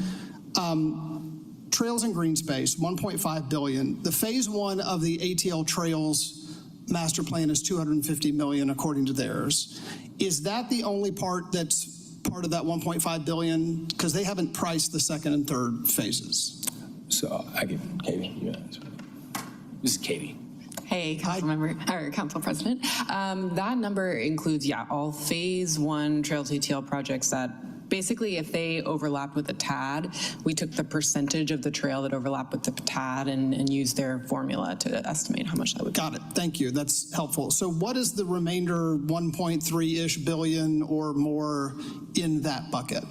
Yeah, I can get you those exact numbers. Of that, it includes some park expansion and creation, phases of the Memorial Greenway, of the West Side Park, things like that. So I can get you a detailed list of that. Okay, that would be super helpful.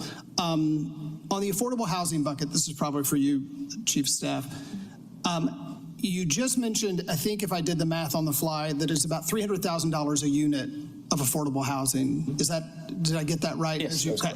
So 1.3 billion in affordable housing would roughly yield 40,000 units, give or take, right? Or 4,000 units, I'm sorry, 4,000 units, if you're doing the math right. Is that about right? So we believe that, I'll answer that in two ways. One is we believe that a TAD extension creates an opportunity for us to build an additional, or to build 10,000 units total. Now, that's going to be braided income from sources that we already have in place, funds that are already allocated. Okay, so it's not just this that's doing the heavy lift. Yeah. And when you say 10,000 new, is that new and preserving, or is it new? It's new and preserving. Okay, new and preserving. Okay, that's helpful. Third question. 81 million in public infrastructure. Why is that not bigger? Had you said, hey, there are going to be 6 buckets and these are the 6 buckets and we're going after, the 5.5 billion, I would have expected public infrastructure to be a bigger bucket. Yeah.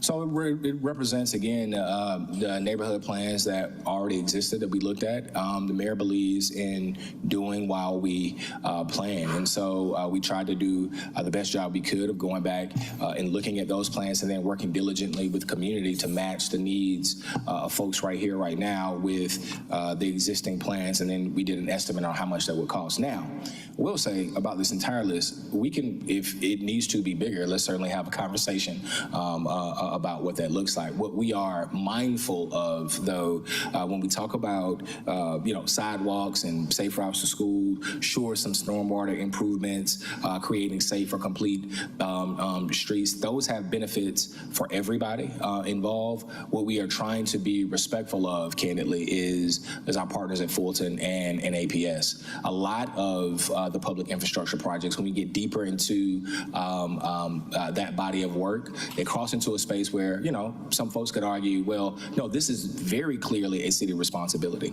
And what we are trying to create is a bucket of projects, if you will, that create the most bang for our buck in closing those equity gaps, creating healthy, whole communities, while simultaneously representing efforts where every one of those entities has or should have skin in the game. And so we just try to be mindful of that.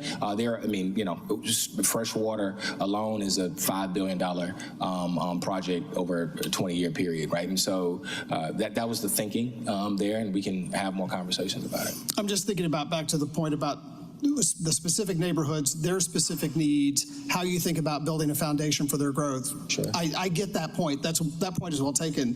Public infrastructure, though, is one that obviously can help distressed neighborhoods that have been underinvested in. So let's talk about transit networks for a minute. Yeah. What's in that number? I know you have a slide 4 down, and it may be easier to talk off of that slide. The TAD extension means greater transit access. What's in the 1.9 billion? So it represents, again, the 13 miles of light rail investment. Represents a portion of the cost to get a new infill station. It represents additional trail connections as well. It does not represent the full cost. And my friends at the Beltline are here and can correct me. I'm sure they will, or they'll start looking at me funny. The full cost to build out the transit vision as previously either outlined by the mayor or the Beltline. But we're really just talking about what we can do on the South Loop, essentially we call it from Kroger to Kroger, from the Glenwood Kroger to the Kroger on RDA. Is that 13 miles? I don't believe that's 13 miles. We're talking about the loop. I'm talking about on this page. It says 13 miles of new light rail from West End to Glenwood. Is West End to Glenwood 13 miles of light rail? It's less than that.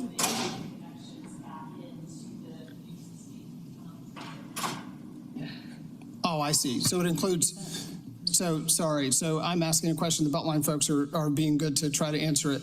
So the South Side Loop, my understanding, is around 4.5 miles, give or take. And then the additional 9 miles is the connections up to through into downtown, whether that be BRT or otherwise. I'm trying to get numbers to numbers. Yeah.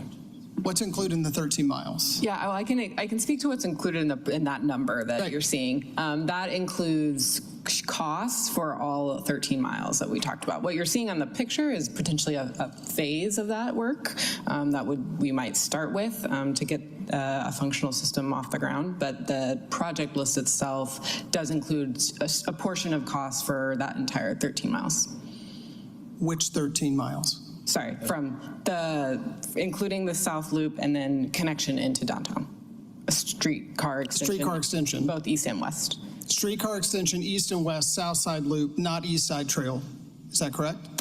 I don't believe that's currently in this project list. Because this is phase one, correct? Of what is considered phase one of the mayor's transit vision? Yes. Of what's been, is that? Yes. Yep. Okay. That's fair to say. Okay.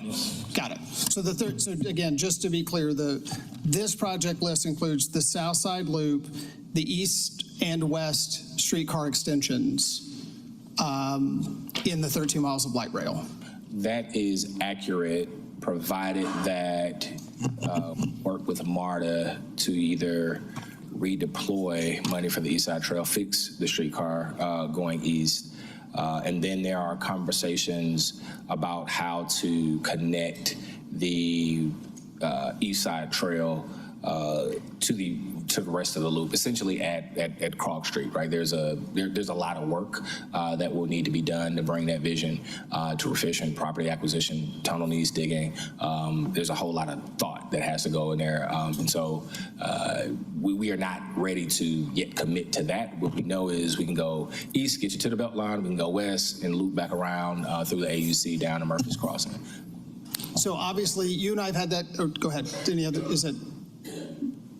Anything you want to add? Oh, I looked at them. Oh, sorry. Yeah. Okay. You and I have talked about it. I will simply say it on the record. I think that it's a mistake not to have East Side Beltline Rail in phase one. It's a connection to jobs. And I think that priority list in phase one is not inclusive of where we should go, especially if we're spending this kind of money. We've had that conversation, so we can continue to have it. I want to move briefly to what I think is, and my other colleagues have mentioned it, but I do think that it's important to say again.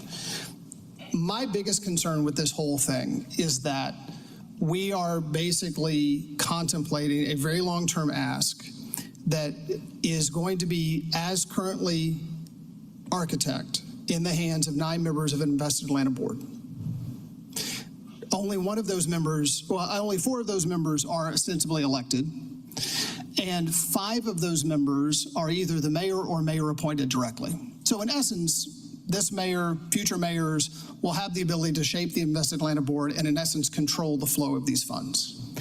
These are very long-term commitments that need consistent and unchanging funds that have been committed to them. I can see 5 years from now or 10 years from now, a future administration, a future mayor saying, trails and green space, not my thing, I'm more for something else, let's divert. So I think we have to have a really robust conversation about governance, about the mechanism of governance, about how they're stage gating or how there can be a different kind of governance, because just having a representation of one APS member, one council member, and one person from the county commission when still the mayor, whoever they may be, appoints 5, it just does not feel correct, especially because this is not a referendum. If this were a referendum, that's a democratic process, it's a different process. But more MARTA, even having a referendum, we have collectively, you and I work together a lot on MARTA, have run into a lot of issues about governance. And so I really want us to concentrate up front on the governance question. I'll just give you a chance to say anything you want to on that or not. Yeah, I think message received. When I started at the onset, I talked about this being the start of a conversation. You'll never hear me stand at this podium and tell you that we are unwilling or inflexible to co-create and to dream. The citizens of Atlanta elected each of you just like they elected my boss. And so we honor that, and we want to figure it out together. And so let's figure it out together. I appreciate that. Last question. If Fulton County and APS said no, do you still think this is the right policy for a Atlanta-only funded, or would you say, no, let's take those funds and do what we're trying to do a different way? No, I would absolutely advocate for us still to move forward. We need every dollar we can, as fast as we can, to improve the conditions of the neighborhoods, to improve the quality of life for folks in these neighborhoods. It would be unfortunate if folks decided to pull back from the table because we believe APS has as much, if not more, skin in the game, candidly, than we do as the city. We believe that when we look at Fulton County, the biggest investment, there's one thing, sure, to talk about jail infrastructure, but the biggest thing the city can do to ensure that Fulton County Jail or Rice Street isn't overcrowded is to invest in the root causes of crime in the first place, to ensure that folks have access to jobs that pay living wages, folks that have access to affordable housing, folks have access to transit opportunities. And so we believe this represents an opportunity to do that, to go upstream and solve many of the problems that we have. We have to, it is really time to close the book on the tale of 2 cities. Each of you have talked about it eloquently in your own right, in your own communities, and how it impacts folks. It's going to cost. There is a very real cost here. And what I would say is, freedom costs. It always has. The freedom for a kid to walk outside his house and outside of their house into a neighborhood that is safe and not worry about some negative conditions. The freedom of a mom to get to a job that pays a living wage. The freedom of a father to know that their family is safe, to know that their family will have a roof over their head. All of that stuff matters. And so we have to make these kinds of investments, and we have to make them urgently. And so I would say full steam ahead, and let's figure the rest of it out. All right. Thank you, Chief of Staff English. I appreciate your candor. Thank you, Council President. Thank you. Next, we have Councilmember Collins. I'll just have a couple of questions. I know this is the start of a conversation, so I'll make it quick. Just some basic information for the public and also for me as well. Just to be clear, and I think this may be for Invest Atlanta. So let me get so the West Side TAD expires 2038. That's correct. So 13 years if there's an extension. Perry Bolton expires when? 2030. 2041. 2041, yes. East Side is 2030. Well, East Side can be whatever, yep, because it's where it is. Beltline could be whenever, but Beltline I think is what? 2030. Campbellton Road is? So APS has pledged support for the 4 corridors through 2050. Yeah. But that's just APS. Yes, I was excited to lead that as chair of the board. Sorry, Courtney had to take that personal privilege there. Appreciate your leadership. 2050. So those 4 corridor tax, exactly. So Hollowell, MLK, Metropolitan Stadium neighborhoods are already slated to expire at 2050. Well, APS has committed through 2050. Right. So could there be a matching commitment? There needs to be a matching commitment. Okay. Yeah. So those for, so 5 years left in terms of if this does go through in terms of the extension, an additional 13 years remaining if we were to extend the West Side TAD beyond 2038. Another question I just had, and I'll put this out here, may not have time to dive into it today, but also just kind of piggybacking off President Shipman's questions and concerns as well. Can we get a definitive understanding of other revenue resources that we do have in the city for a lot of the things that we're asking here? So, you know, we've asked for the citizens to commit to a project plan with More MARTA. We see how that turned out with Beltline Rail. We have we just renewed most tax that helps our infrastructure is how we pay the consent decree for, so we have revenue. We have AUDC, the Atlanta Urban Development Corporation, where we're now taking that land and redeveloping. So we have some of these entities to do some of the larger pieces that we are having, wanting to have some understanding about how these revenue resources fit in this TAG conversation, where we're going to be asking to freeze property tax base and do this level of development. So I don't know if you want to answer that, or we can talk. We can get some information. We want to get the data. Let me just give a broad view, and we appreciate that overview. So there are a number of things. I mean, bottom line is the city can use general fund dollars and spend money, or we can borrow money. We have additional penny sales taxes that we have used to borrow money against to do projects like most and others that you mentioned as well. Let me be clear on where we are just from an affordability standpoint. The housing bond that was passed 2023 is essentially exhausted. And so the $39 million that was $38 or $39 million that was allocated to AUDC for not just public land acquisition, but to create this revolving fund. There's about $9 million of it left, and we have designs to spend that down very quickly. And some of this, I'm happy to, not today, but at the appropriate time, if we want to get into an appropriate real estate conversation, we can do a deeper dive on that work. What I'm getting at, though, is much of our TAD dollars are many of our TADs are actually oversubscribed, and Jennifer can talk about that a little bit, because we've really increased our affordable housing production, and we've tried to spend down dollars as fast as humanly possible. I think it is a valid acknowledgement that when we look at high TAD balances of unallocated resources, folks should ask questions, and they should say, hey, look, what are we doing with these money, and should these dollars be back in our general fund? What I'm ultimately getting at is Invest Atlanta has done I think a phenomenal job over the past few years of being proactive and identifying high quality developers to attack these projects. And so many of our TAD dollars we're at the end of our wire almost on our existing resources. And so if we want to continue the tremendous progress of this that this council has authorized, we need more money, and we need it as quickly as humanly possible. But we can talk about the oversight. Yeah, just one thing, because I hear another thing in your question I think that's important to point out. You know, Courtney mentioned there are kind of finite other sources of funding that can and have gone into the capital stack for affordable housing projects, like Housing Opportunity Bond, and we've got, LIHTC going into deals. Those are finite, and we go through those because there's so much demand and need for it. One of the things, and maybe the most unique thing about the TAD, is that it can help finance the housing projects as well as all these other types of projects that we spoke about in terms of neighborhood vitality.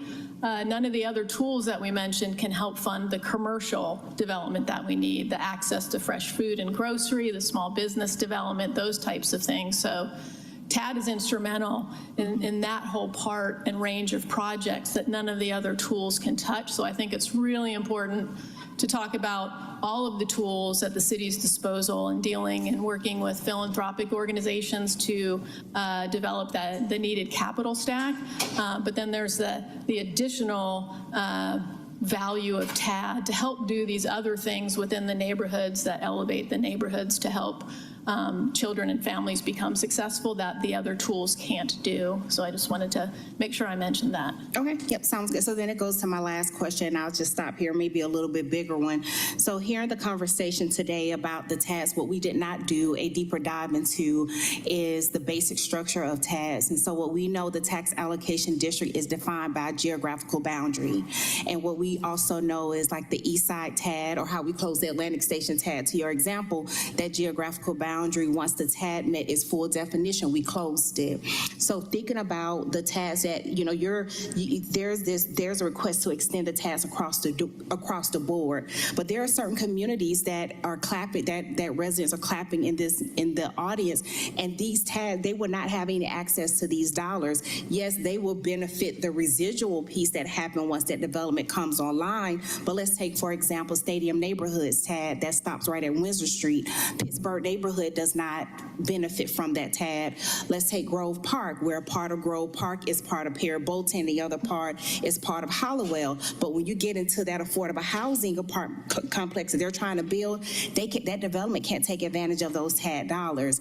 So for me, the conversation, and maybe it's a deeper conversation of what does it look like for us to truly, in essence, close TADs that are actually generating the revenue and redefine what are some of those geographical boundaries for some TADs. Now, I do understand there's a state law, that state law that we can only commit 10% of our property tax digest to TADs. And so what I don't know, and maybe you can help me understand this, when we close the Atlantic Station TAD, when we close the Princeton Lakes TAD, I would assume that put us under the 10% that opens up the door for us to really think about it. And so that's why I can answer. Yeah, we do. Yeah. Thank you, Nina. We have that. So that is the challenge in terms of creating new TADs, is where we are with the digest within TADs. We're at about 17. This is really low, just over 17% currently. Okay. We were higher than that. Then Atlantic Station and Princeton Lakes closed, so we got to about 17.5. Okay. It's very small on my sheet. Beltline makes up about 8.7% of that. So a number of very big things would have to happen for us to get below that 10%. So that's always been the challenge. Creating new TADs, I think fundamentally, as a part of this conversation, is not an option. I think really what we're talking about, and Courtney mentioned it, is augmenting, TAD is a piece of the puzzle to help us do the things we want to do.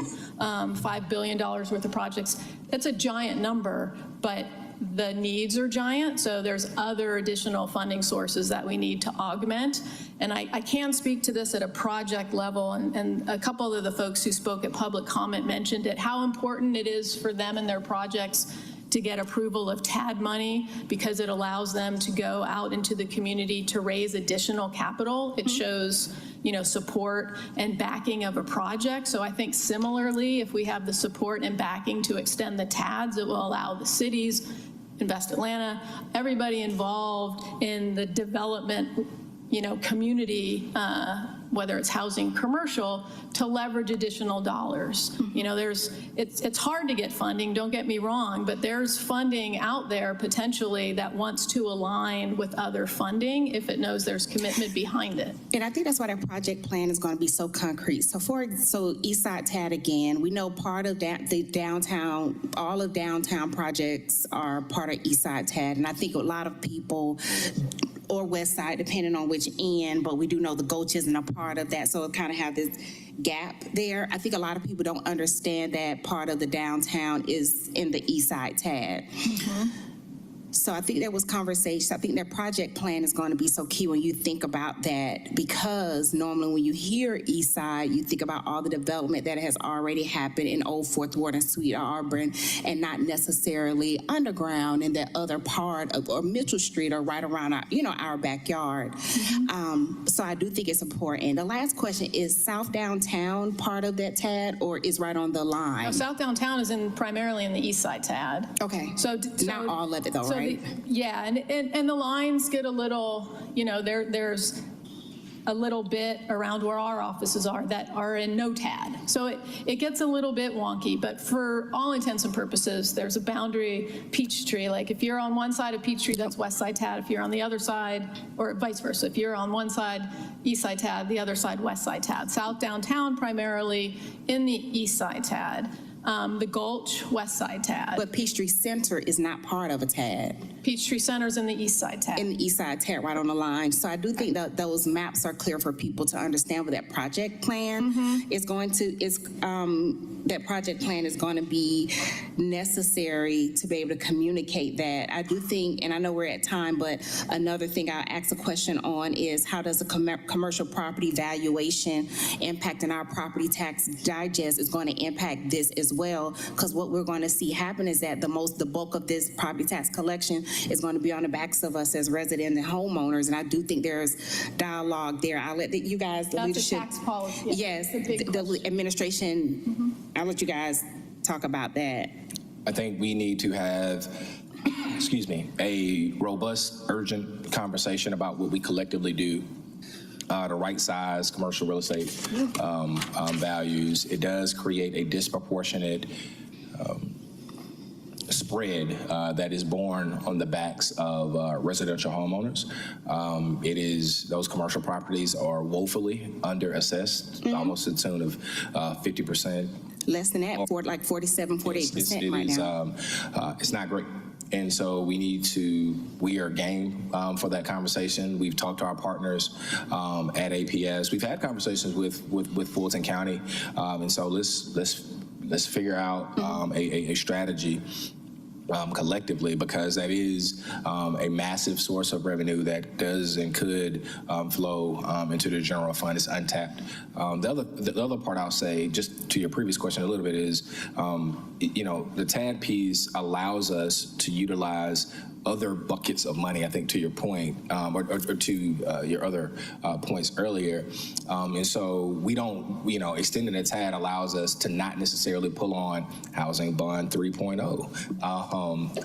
And so we have additional revenue and resource to use to get projects done. It reduces the burden on the Affordable Housing Trust Fund, so we can deploy it in those spaces where we don't have any additional tools. And so we have ways to keep projects moving. We're moving on projects right now in Thomasville Heights, which is not in the TAD at all. In fact, we own 121 acres, own and control 121 acres in Thomasville Heights that we are rapidly trying to deploy. And so there are other tools that we will use to get projects done in communities. The TADs just help us get there because they are, they're so significant.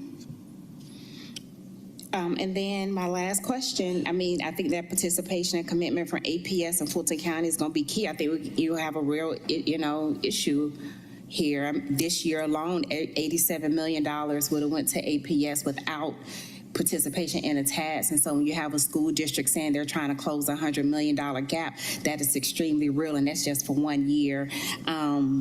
And Courtney, Courtney and Matt, we sued the city on the Beltline in 2014 to get the $162 million that was owed in a tax increment. So I do think it's extremely important to not take the relationship lightly in terms of the commitment. Yeah. And then, of course, knowing Fulton County has an issue of figuring out how to pay for a possible $3 billion new facility in the county. So I definitely just wanted to emphasize those pieces. I have a couple of more questions, but for the sake, and I know it's going to be a growing conversation, I'll just interject just to remind everyone, because we moved in this room, we don't have it infinitely tonight. There is another event happening in here, so I do want to make sure that council members who haven't had a chance to speak get a chance to answer questions, and just remind everyone that we still have to schedule another public hearing on this. So this isn't the end of the conversation. So I'm going to go to Councilmember Matt Westmoreland. All right, thank you, Mr. Chair. I am mindful of the time and the Commission on Women gathering that Councilmember Boone is very excited about. I do have some questions, some technical, some philosophical. I think I'm going to ask them all right now, and we can talk about it more later.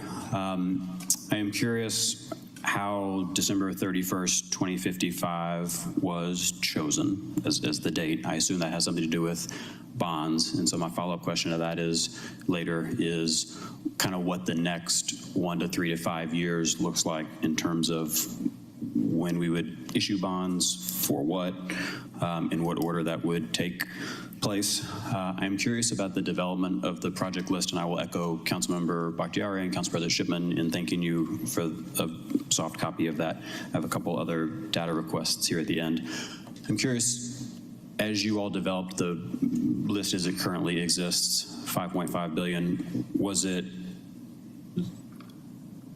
arrived at from this is how much revenue is going to get generated, or was it arrived at as this is the way we think we're going to solve problems and this is how much it's going to cost? And then as a follow-up to that, you mentioned earlier that there's a project list of 5.5 billion, but an anticipated revenue intake over the next 30 years of 8 billion. I'd like to talk more about that $2.5 million delta in the future. Slide 19 talks about best practice being a clear project list and implementation plan. I'm curious what thought, if any, y'all have had around a binding project list and who would do the binding, whether it would be this council or the Invest Atlanta board or somebody else. I'm curious to build off Councilmember Collins just now, if we get to a spot where APS and or the county decide not to take part fully or at all, do you see the city, would it be the position of the administration to move forward with our $1.48 billion portion, and what would that project list look like versus the 5.5? The North Star outlined on page 2 and the Frederick Douglass quote at the end of the slide deck both refer to children, and so I'd like to have a better understanding of ways that early childhood education is contemplated so far in this proposal. I am mindful of the fact that were this to pass as it's currently structured, it would lock 20%, 17.6% of the property tax digest over the next 30 years. And so I am looking to have a conversation about that truth mixed with a June 2025 conversation about the need to increase the millage rate in the future and how we have those two conversations at the same time. And then I will make a data request for, in addition to the project list, similar to Councilmember Bakhtiari earlier, how much increment we're projecting each year from participating government for each TAD. And then my last data request is attached in ELMS are redevelopment amendments for everything. They appear to be identical except for the last slide, where there are 4 categories, which are rather broad. And so it would be helpful to see a copy of all the current redevelopment plans and whether you see the addendums currently on ELMS getting any more specific. So those are my questions. They would obviously take a long time to answer, and so for a future conversation. All right. Thank you. Councilmember, we have been joined by and have questions from Councilmember Michael Julian Bond.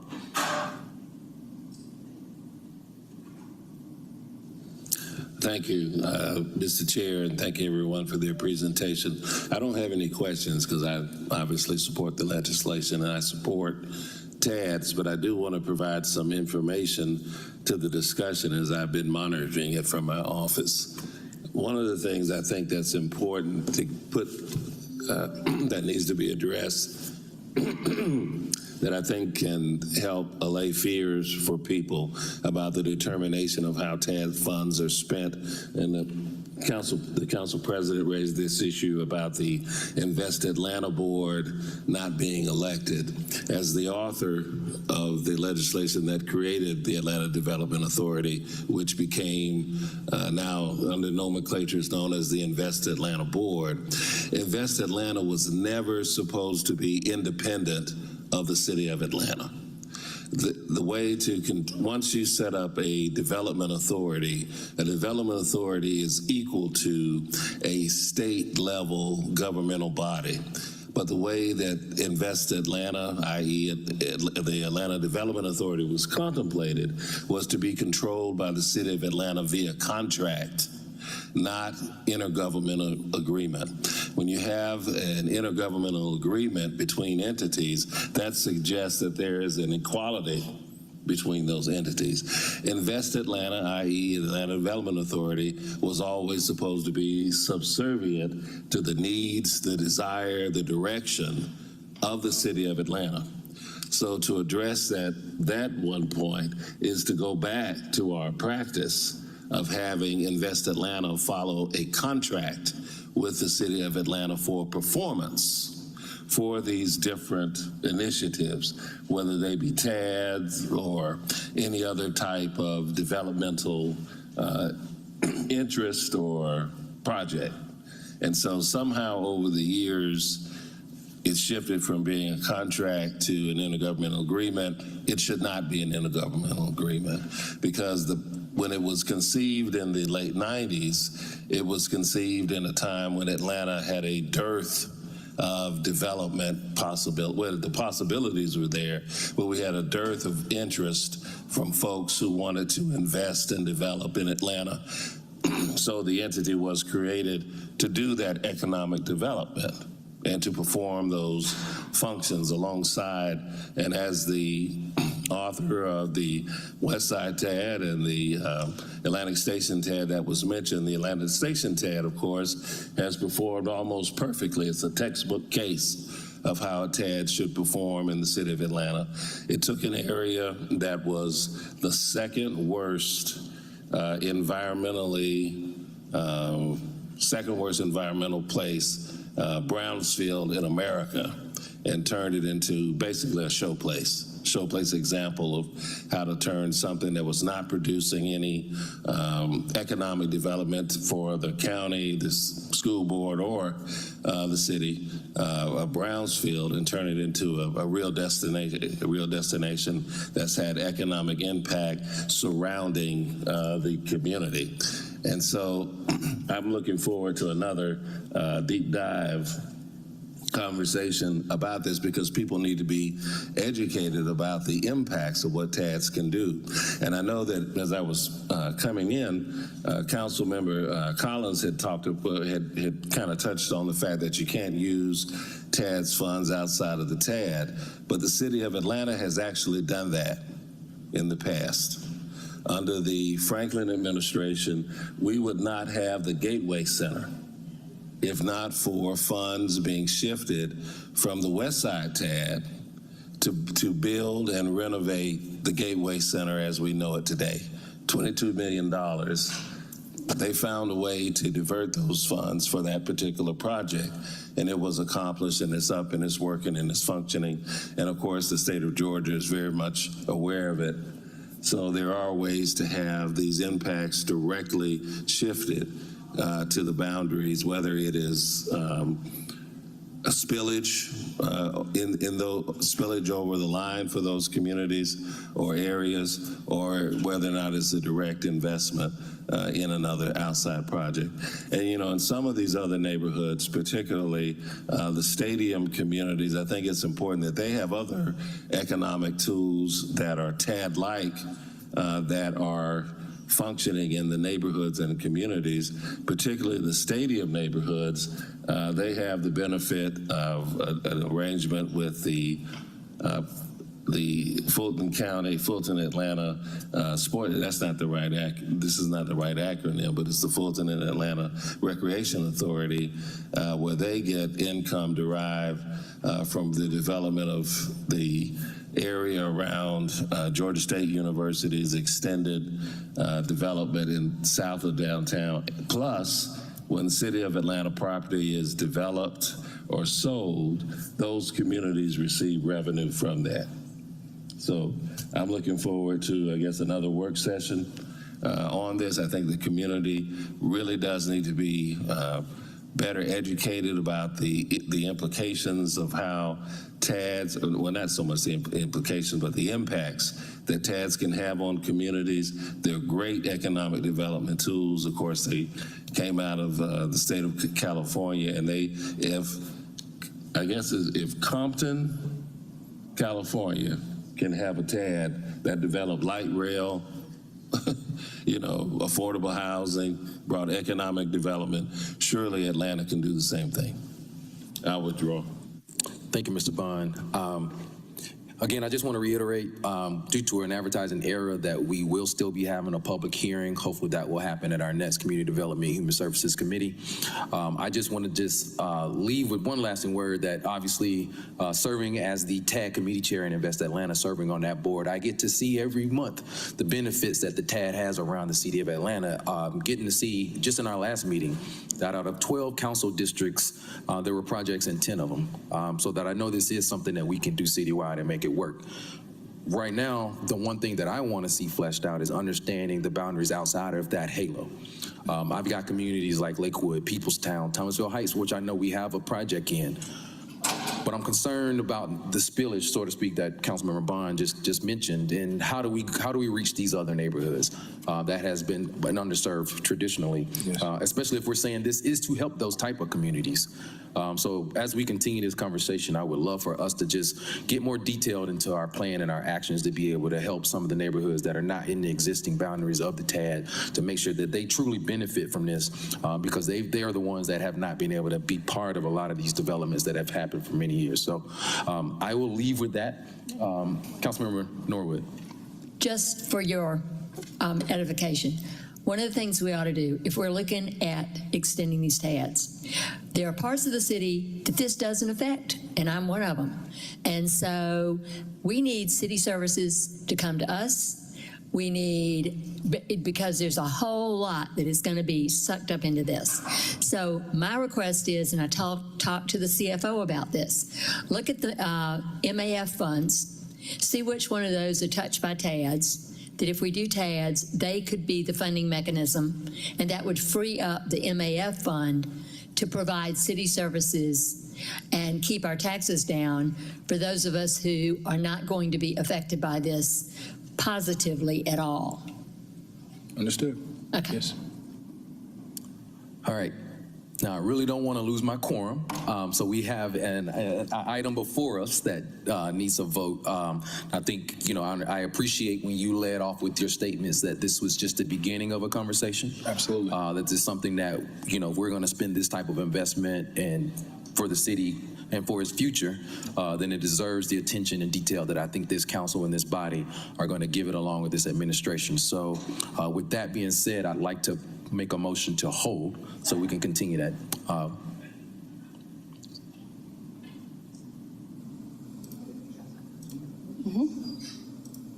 The vote is open. Yeah.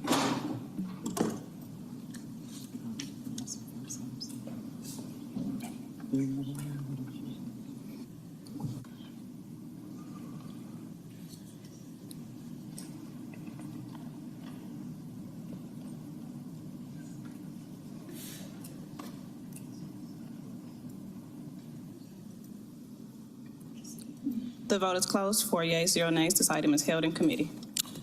Thank you, Chief English. Looking forward to continue working with you on this. Thank you, Mr. Chair, members of council, Mr. Council President. We appreciate the time. We'll see you soon. Thank you. All right, thank you. Collins, we did have one other presentation, but we will take it in a written report, and then we will look forward to rescheduling in-town cares soon due to some time constraints tonight. So that takes us to section G on our agenda. Yes. 25-0-1333. This one requires a public hearing. May I have a vote to open the public hearing? I'll make a motion to open the public hearing. Is there a second? We have a second by Bakhtiari. The vote is open.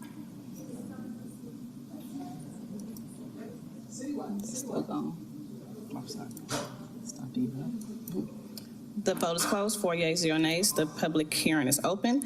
25-0-1333, CDP 2523, an ordinance by Councilmember Dustin Hillis as substituted by Community Development Human Services Committee to adopt the Huff Road Multimodal Plan, to amend the City of Atlanta's Comprehensive Development Plan by incorporating by reference said plan and for other purposes. Do we have anyone here to speak to this item? I know we have Ms. Forte with the planning department. You can go ahead and tell us a little about this. Can y'all hear me with the mask on? Yes. Okay, great. All right, I'll be quick. So this is about the Huff Road multimodal study. The Huff Road multimodal study was kicked off October of 2023 and spearheaded by the Upper West Side Community Improvement District with Tool Design Group and funded by the Atlanta Regional Commission. The study outlines improvements to connectivity within the district and enhancements of the public realm along Huff Road. The study also serves as a replicable model for safer streets. Engagement efforts, which included a variety of in-person and online opportunities, supported community priorities. These priorities are restriping Huff Road between Ellsworth Drive and Marietta Boulevard to allow for 2 westbound travel lanes. Number 2, create a shared use path running east from Boyd Avenue all the way to Howell Mill Road. And number 3, improving walking and biking paths between Boyd Avenue and Ellsworth Industrial Boulevard. The draft study is available for review on the Huff Road Multimodal website, and that is www.huffroad.com. And so the summary of recommendations, the study primary recommendations include 30% design concepts for intersection and streetscape improvements along Huff Road, the Huff Road corridor from Howell Mill Road to Marietta Boulevard. And the designs focus on the key concerns that I just mentioned, prioritizing vehicular flow, congestion relief, and pedestrian safety. The recommendations are also consistent with many of the Atlanta City Design transportation priorities.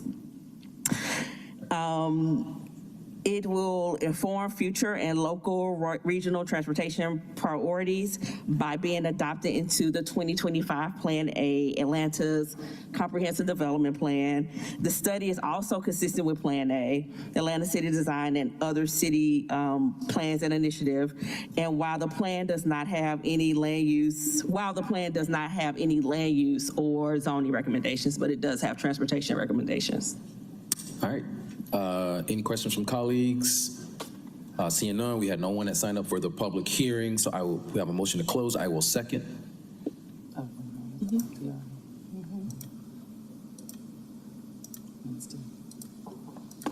The vote is open. Oh, that's the wrong vote. One moment.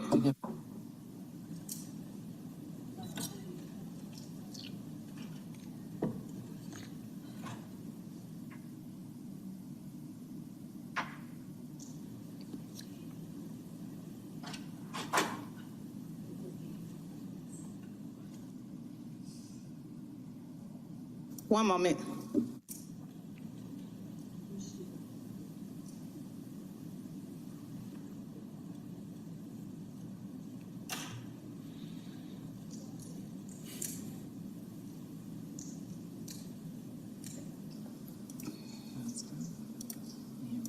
The vote is open.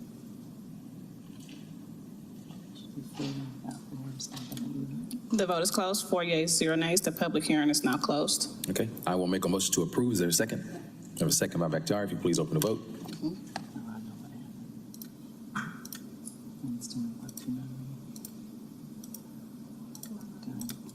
The vote is open.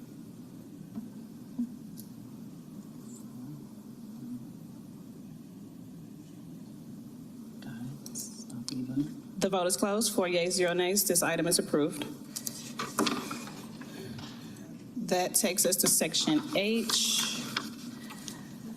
Communications 25C0114, a communication from Adria Welcher, PhD, Director of General Education at Morehouse College, accepting service to the City of Atlanta Recreation Study Commission. Thank you. I will make a motion to file. This was already taken care of with the Reparations Commission. I have a second by Bakhtiari. Please open the vote. The vote is open. The vote is closed. 4 yeas, 0 nays. This item is filed.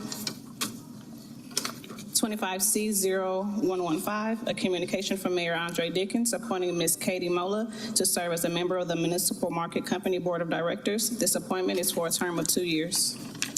Hi, Katie. Hi. Welcome back. Yeah. So for the public, can you tell us a little bit about yourself and why you're interested in this position? Sure. Thank you, council members. I was going to say good afternoon, but I think it's good evening at this point. I'm excited to stand before you today and humbled by this nomination from our mayor to serve on the Atlanta Municipal Markets Board. I care deeply about the vitality of our city, and I look forward to hopefully adding my contribution to foster the health of one of its preeminent institutions, the Sweet Auburn Curb Market. For those of you I don't know, I currently serve as the Director of Special Projects on Chief of Staff English's team on the Mayor's housing team more specifically. I've been with the city for the last 2.5 years, and I've actually been involved in ensuring the funds the city has allocated to the market, both through the city's funds as well as TAD dollars, are allocated effectively and promptly. I've worked with DEEM and Invest Atlanta and the municipal market staff to ensure those dollars get spent and stewarded well. I've seen how important these initial investments have been to bring strong momentum to the market, and I look forward to adding that contribution as a member of the board. In terms of my background, I've also served in DC in Senator Ossoff's office on his judiciary team, and prior to that, spent about 5 years at Cox Curry and Associates working in the nonprofit fundraising space. I hope to bring that background to the board as well, and have managed many capital campaigns and participated in many board development trainings and reports, and so I'm hopeful that that experience will lend its service to the board. I'm excited about this opportunity and looking forward to getting to know my board members, and we'll answer any questions you have. Thank you. No questions. That's impressive. Motion to approve. Motion to approve. Got a second? Thank you. And Katie, I look forward to working with you on this. This is the first administration in a very long time that has done anything for the curb market, and it's something I grew up going to, and honored to have it in the district, I think soon to be in District 1. Really excited to have you on board. Yeah, thank you. Appreciate it. The vote is closed. 4 yeas, 0 nays. This item is favorable. Congrats. Thank you all. That takes us to Section I, ordinances for first reading. 25-0-1577, an ordinance by Community Development Human Services Committee authorizing the mayor or his designee on behalf of Atlanta Department of Labor and Employment Services to ratify and accept a monetary donation from the Arthur M. Blank Family Foundation in an amount not to exceed $17,500.00 to support the city's participation in the Listen for Good capacity building cohort, to amend the FY26 budget by adding 2 anticipations and appropriations in an amount not to exceed $17,500.00. All funds to be charged to and paid from the fund account listed herein and for the purposes. Item number 6, 25-0-1578, an ordinance by Community Development Human Services Committee amending the FY 2026 Intergovernmental Grant Fund budget by adding 2 anticipations and appropriations in the amount of $1,112,208.00 to increase the budget amount for the Santa Fe Villa housing complex and authorizing the mayor or his designee on behalf of the city of Atlanta to enter into a housing assistant payments contract with GNS Santa Fe Villa effective January 1st, 2026 through December 31st, 2026, an amount not to exceed $1,112,208.00 for the purpose of paying rental subsidies for 100 units for low-income, formerly homeless individuals at Santa Fe Villa housing complex pursuant to the Section 8 Moderate Rehabilitation Program sponsored by the U.S. Department of Housing and Urban Development. All contracted work to be charged to and paid from the Fund Department organization and account number listed herein and for the purposes. Item number 7, 25-0-1578, an ordinance by Community Development Human Services Committee to amend Ordinance 23-0-1096, adopted by the Atlanta City Council on February 20th, 2023, and approved by operation of law on March 1st, 2023, for the purpose of amending the quorum requirement of the Chattahoochee Brick Memorial Green Space and Park Board and for the purposes. And to be clear, that was 1579. I think you said 78 on that one again. But I'm sorry, 25-0-1579. That takes us to our regular agenda.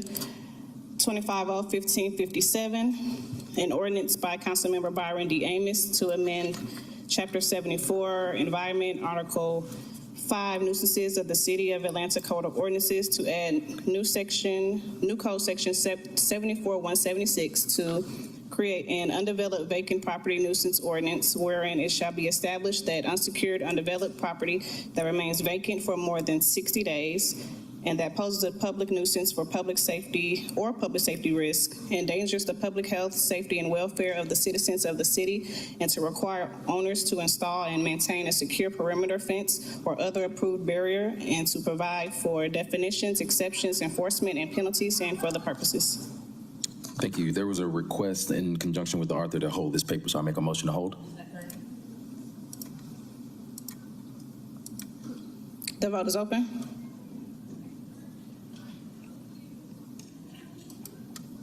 The vote is closed. 4 yeas, 0 nays. This item is held. That takes us to item number 9, 25-0-1562, an ordinance by Councilmember Jason Dozier to amend the land use planning section of the 2025 Plan A City of Atlanta Comprehensive Development Plan so as to redesignate property located at 0 People Street from the low-density residential development pattern designation to medium-density residential classification and for other purposes. Thank you. And we're still waiting on the public hearing, so I will make a motion to hold. Is there a second? The vote is open. The vote is closed. 4 yeas, 0 nays. This item is held.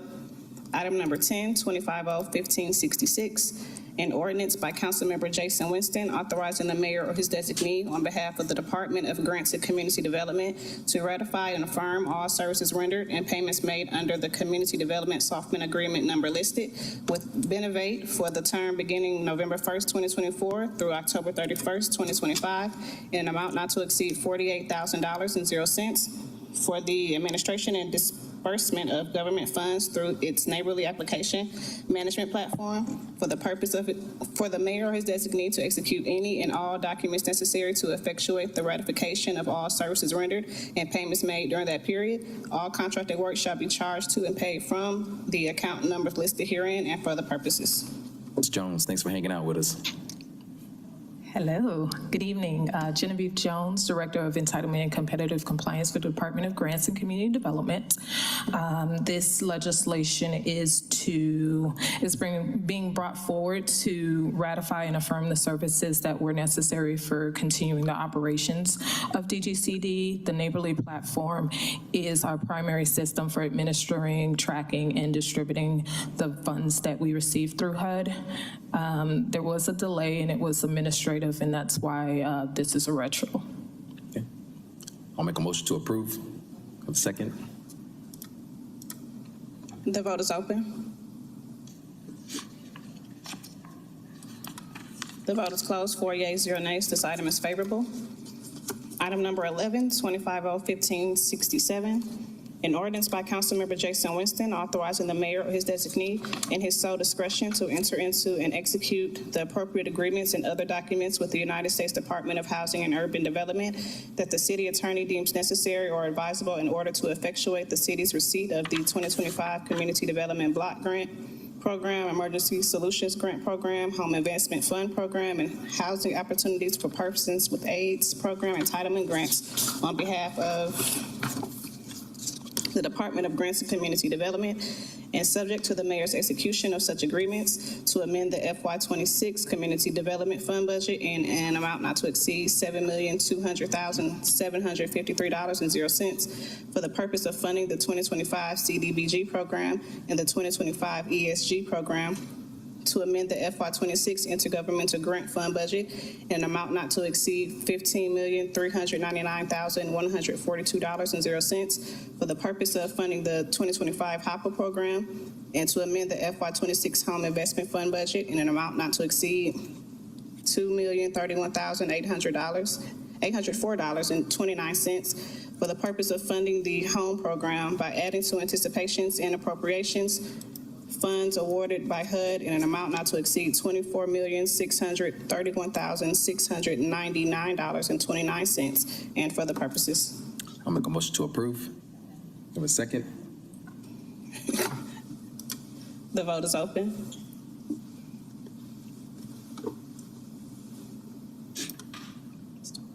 The vote is closed. 4 yeas, 0 nays. This item is favorable. That takes us to Section K, Resolutions 25R 3987. I don't think the caption.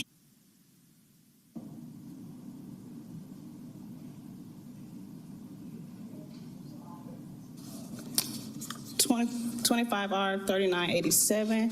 This item requires a substitute. May I have a motion to bring forth the substitute? I'll make a motion to bring forth the substitute. We have a second by Bakhtiari. Can you please open the vote? The vote is open. The vote is closed. 4 yeas, 0 nays. The substitute is before you. 25R 3987, a resolution by council members Liliana Bakhtiari, Carden Wickoff, Jason Winston, Alex Wine, Byron D. Amos, Jason Dozier, Mary Norwood, Dustin Hillis, Michael Julian Bond, Andrea L. Boone, and Antonio Lewis, as substituted by Community Development Human Services Committee, authorizing the chief financial officer to donate an amount not to exceed $1,500,000.00 from the Affordable Housing Trust Fund to Mercy Housing Southeast, pursuant to Section 6-306 of the City of Atlanta's Charter, for the public purpose of delivering deeply affordable housing units in the Old Fourth Ward neighborhood by supporting the Henderson Place redevelopment located at 514 Irwin Street, Atlanta, Georgia, 30312, to authorize the mayor or his designee to execute a donation agreement, to authorize the chief financial officer or his designee to make all payments from the accounts listed herein and for other purposes. Motion to approve as substituted. Is there a second? The vote is open.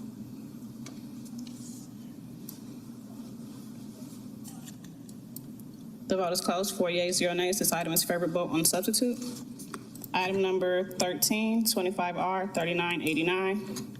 A resolution by council members Liliana Bakhtiari, Matt Westmoreland, Jason Winston, Carden Wickoff, Byron D. Amos, Jason Dozier, Alex Wine, Mary Norwood, Dustin Hillis, Andrea L. Boone, Marcy Collier Overstreet, Antonio Lewis, Michael Julian Bond, and Isha Collins, launching the It Starts With Me campaign to help Atlanta achieve and maintain 50% average tree canopy cover within the city of Atlanta and for other purposes. Got a motion to approve. I'll second. The vote is open. The vote is closed. 4 yeas, 0 nays. This item is favorable. Item number 14, 25R 3992. A resolution by Councilmember Antonio Lewis requesting that the city of Atlanta designate or acquire property within Gilbert Gardens for the purpose of developing affordable housing, to direct the Department of City Planning, Office of Housing and Community Development to conduct a feasibility study and implementation plan, and for other purposes. Motion to approve. Is there a second? We have a second by Bakhtiari. If you please open the vote. The vote is open. The vote is closed. 4 yeas, 0 nays. This item is favorable. That takes us to Section L, papers held in committee. The first item is number 16, 25O-1072. This item requires a substitute. May I have a motion to bring forth the substitute? Motion to bring forth the substitute. Second by Bakhtiari.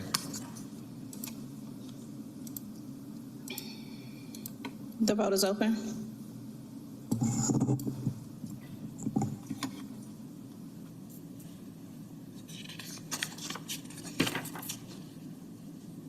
The vote is open.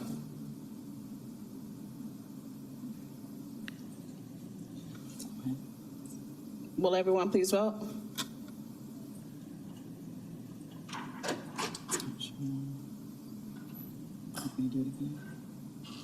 Yeah, go ahead. One more. Oh, there I go. The vote is open.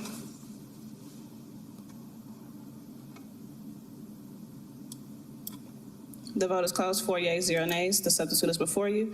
25O-1072, a substitute ordinance by Community Development Human Services Committee to amend the land use planning section of the 2025 Plan A, City of Atlanta Comprehensive Development Plan, so as to redesignate property located at 1215, 1313 Sylvan Road, 984, 985, and 997 Cox Avenue from the industrial development pattern designation to the high-density mixed-use development pattern designation, and for other purposes. Got a motion to approve. I will second. This item will need to be reheld. Okay, sorry. Would you like to? Motion to hold, I will second that. The vote is open.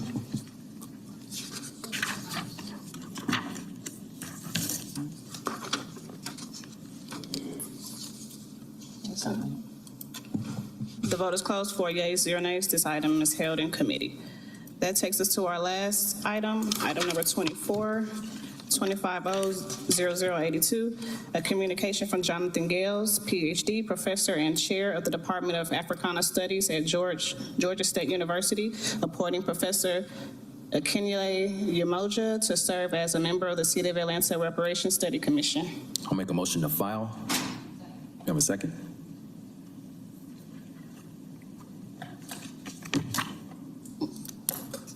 The vote is open.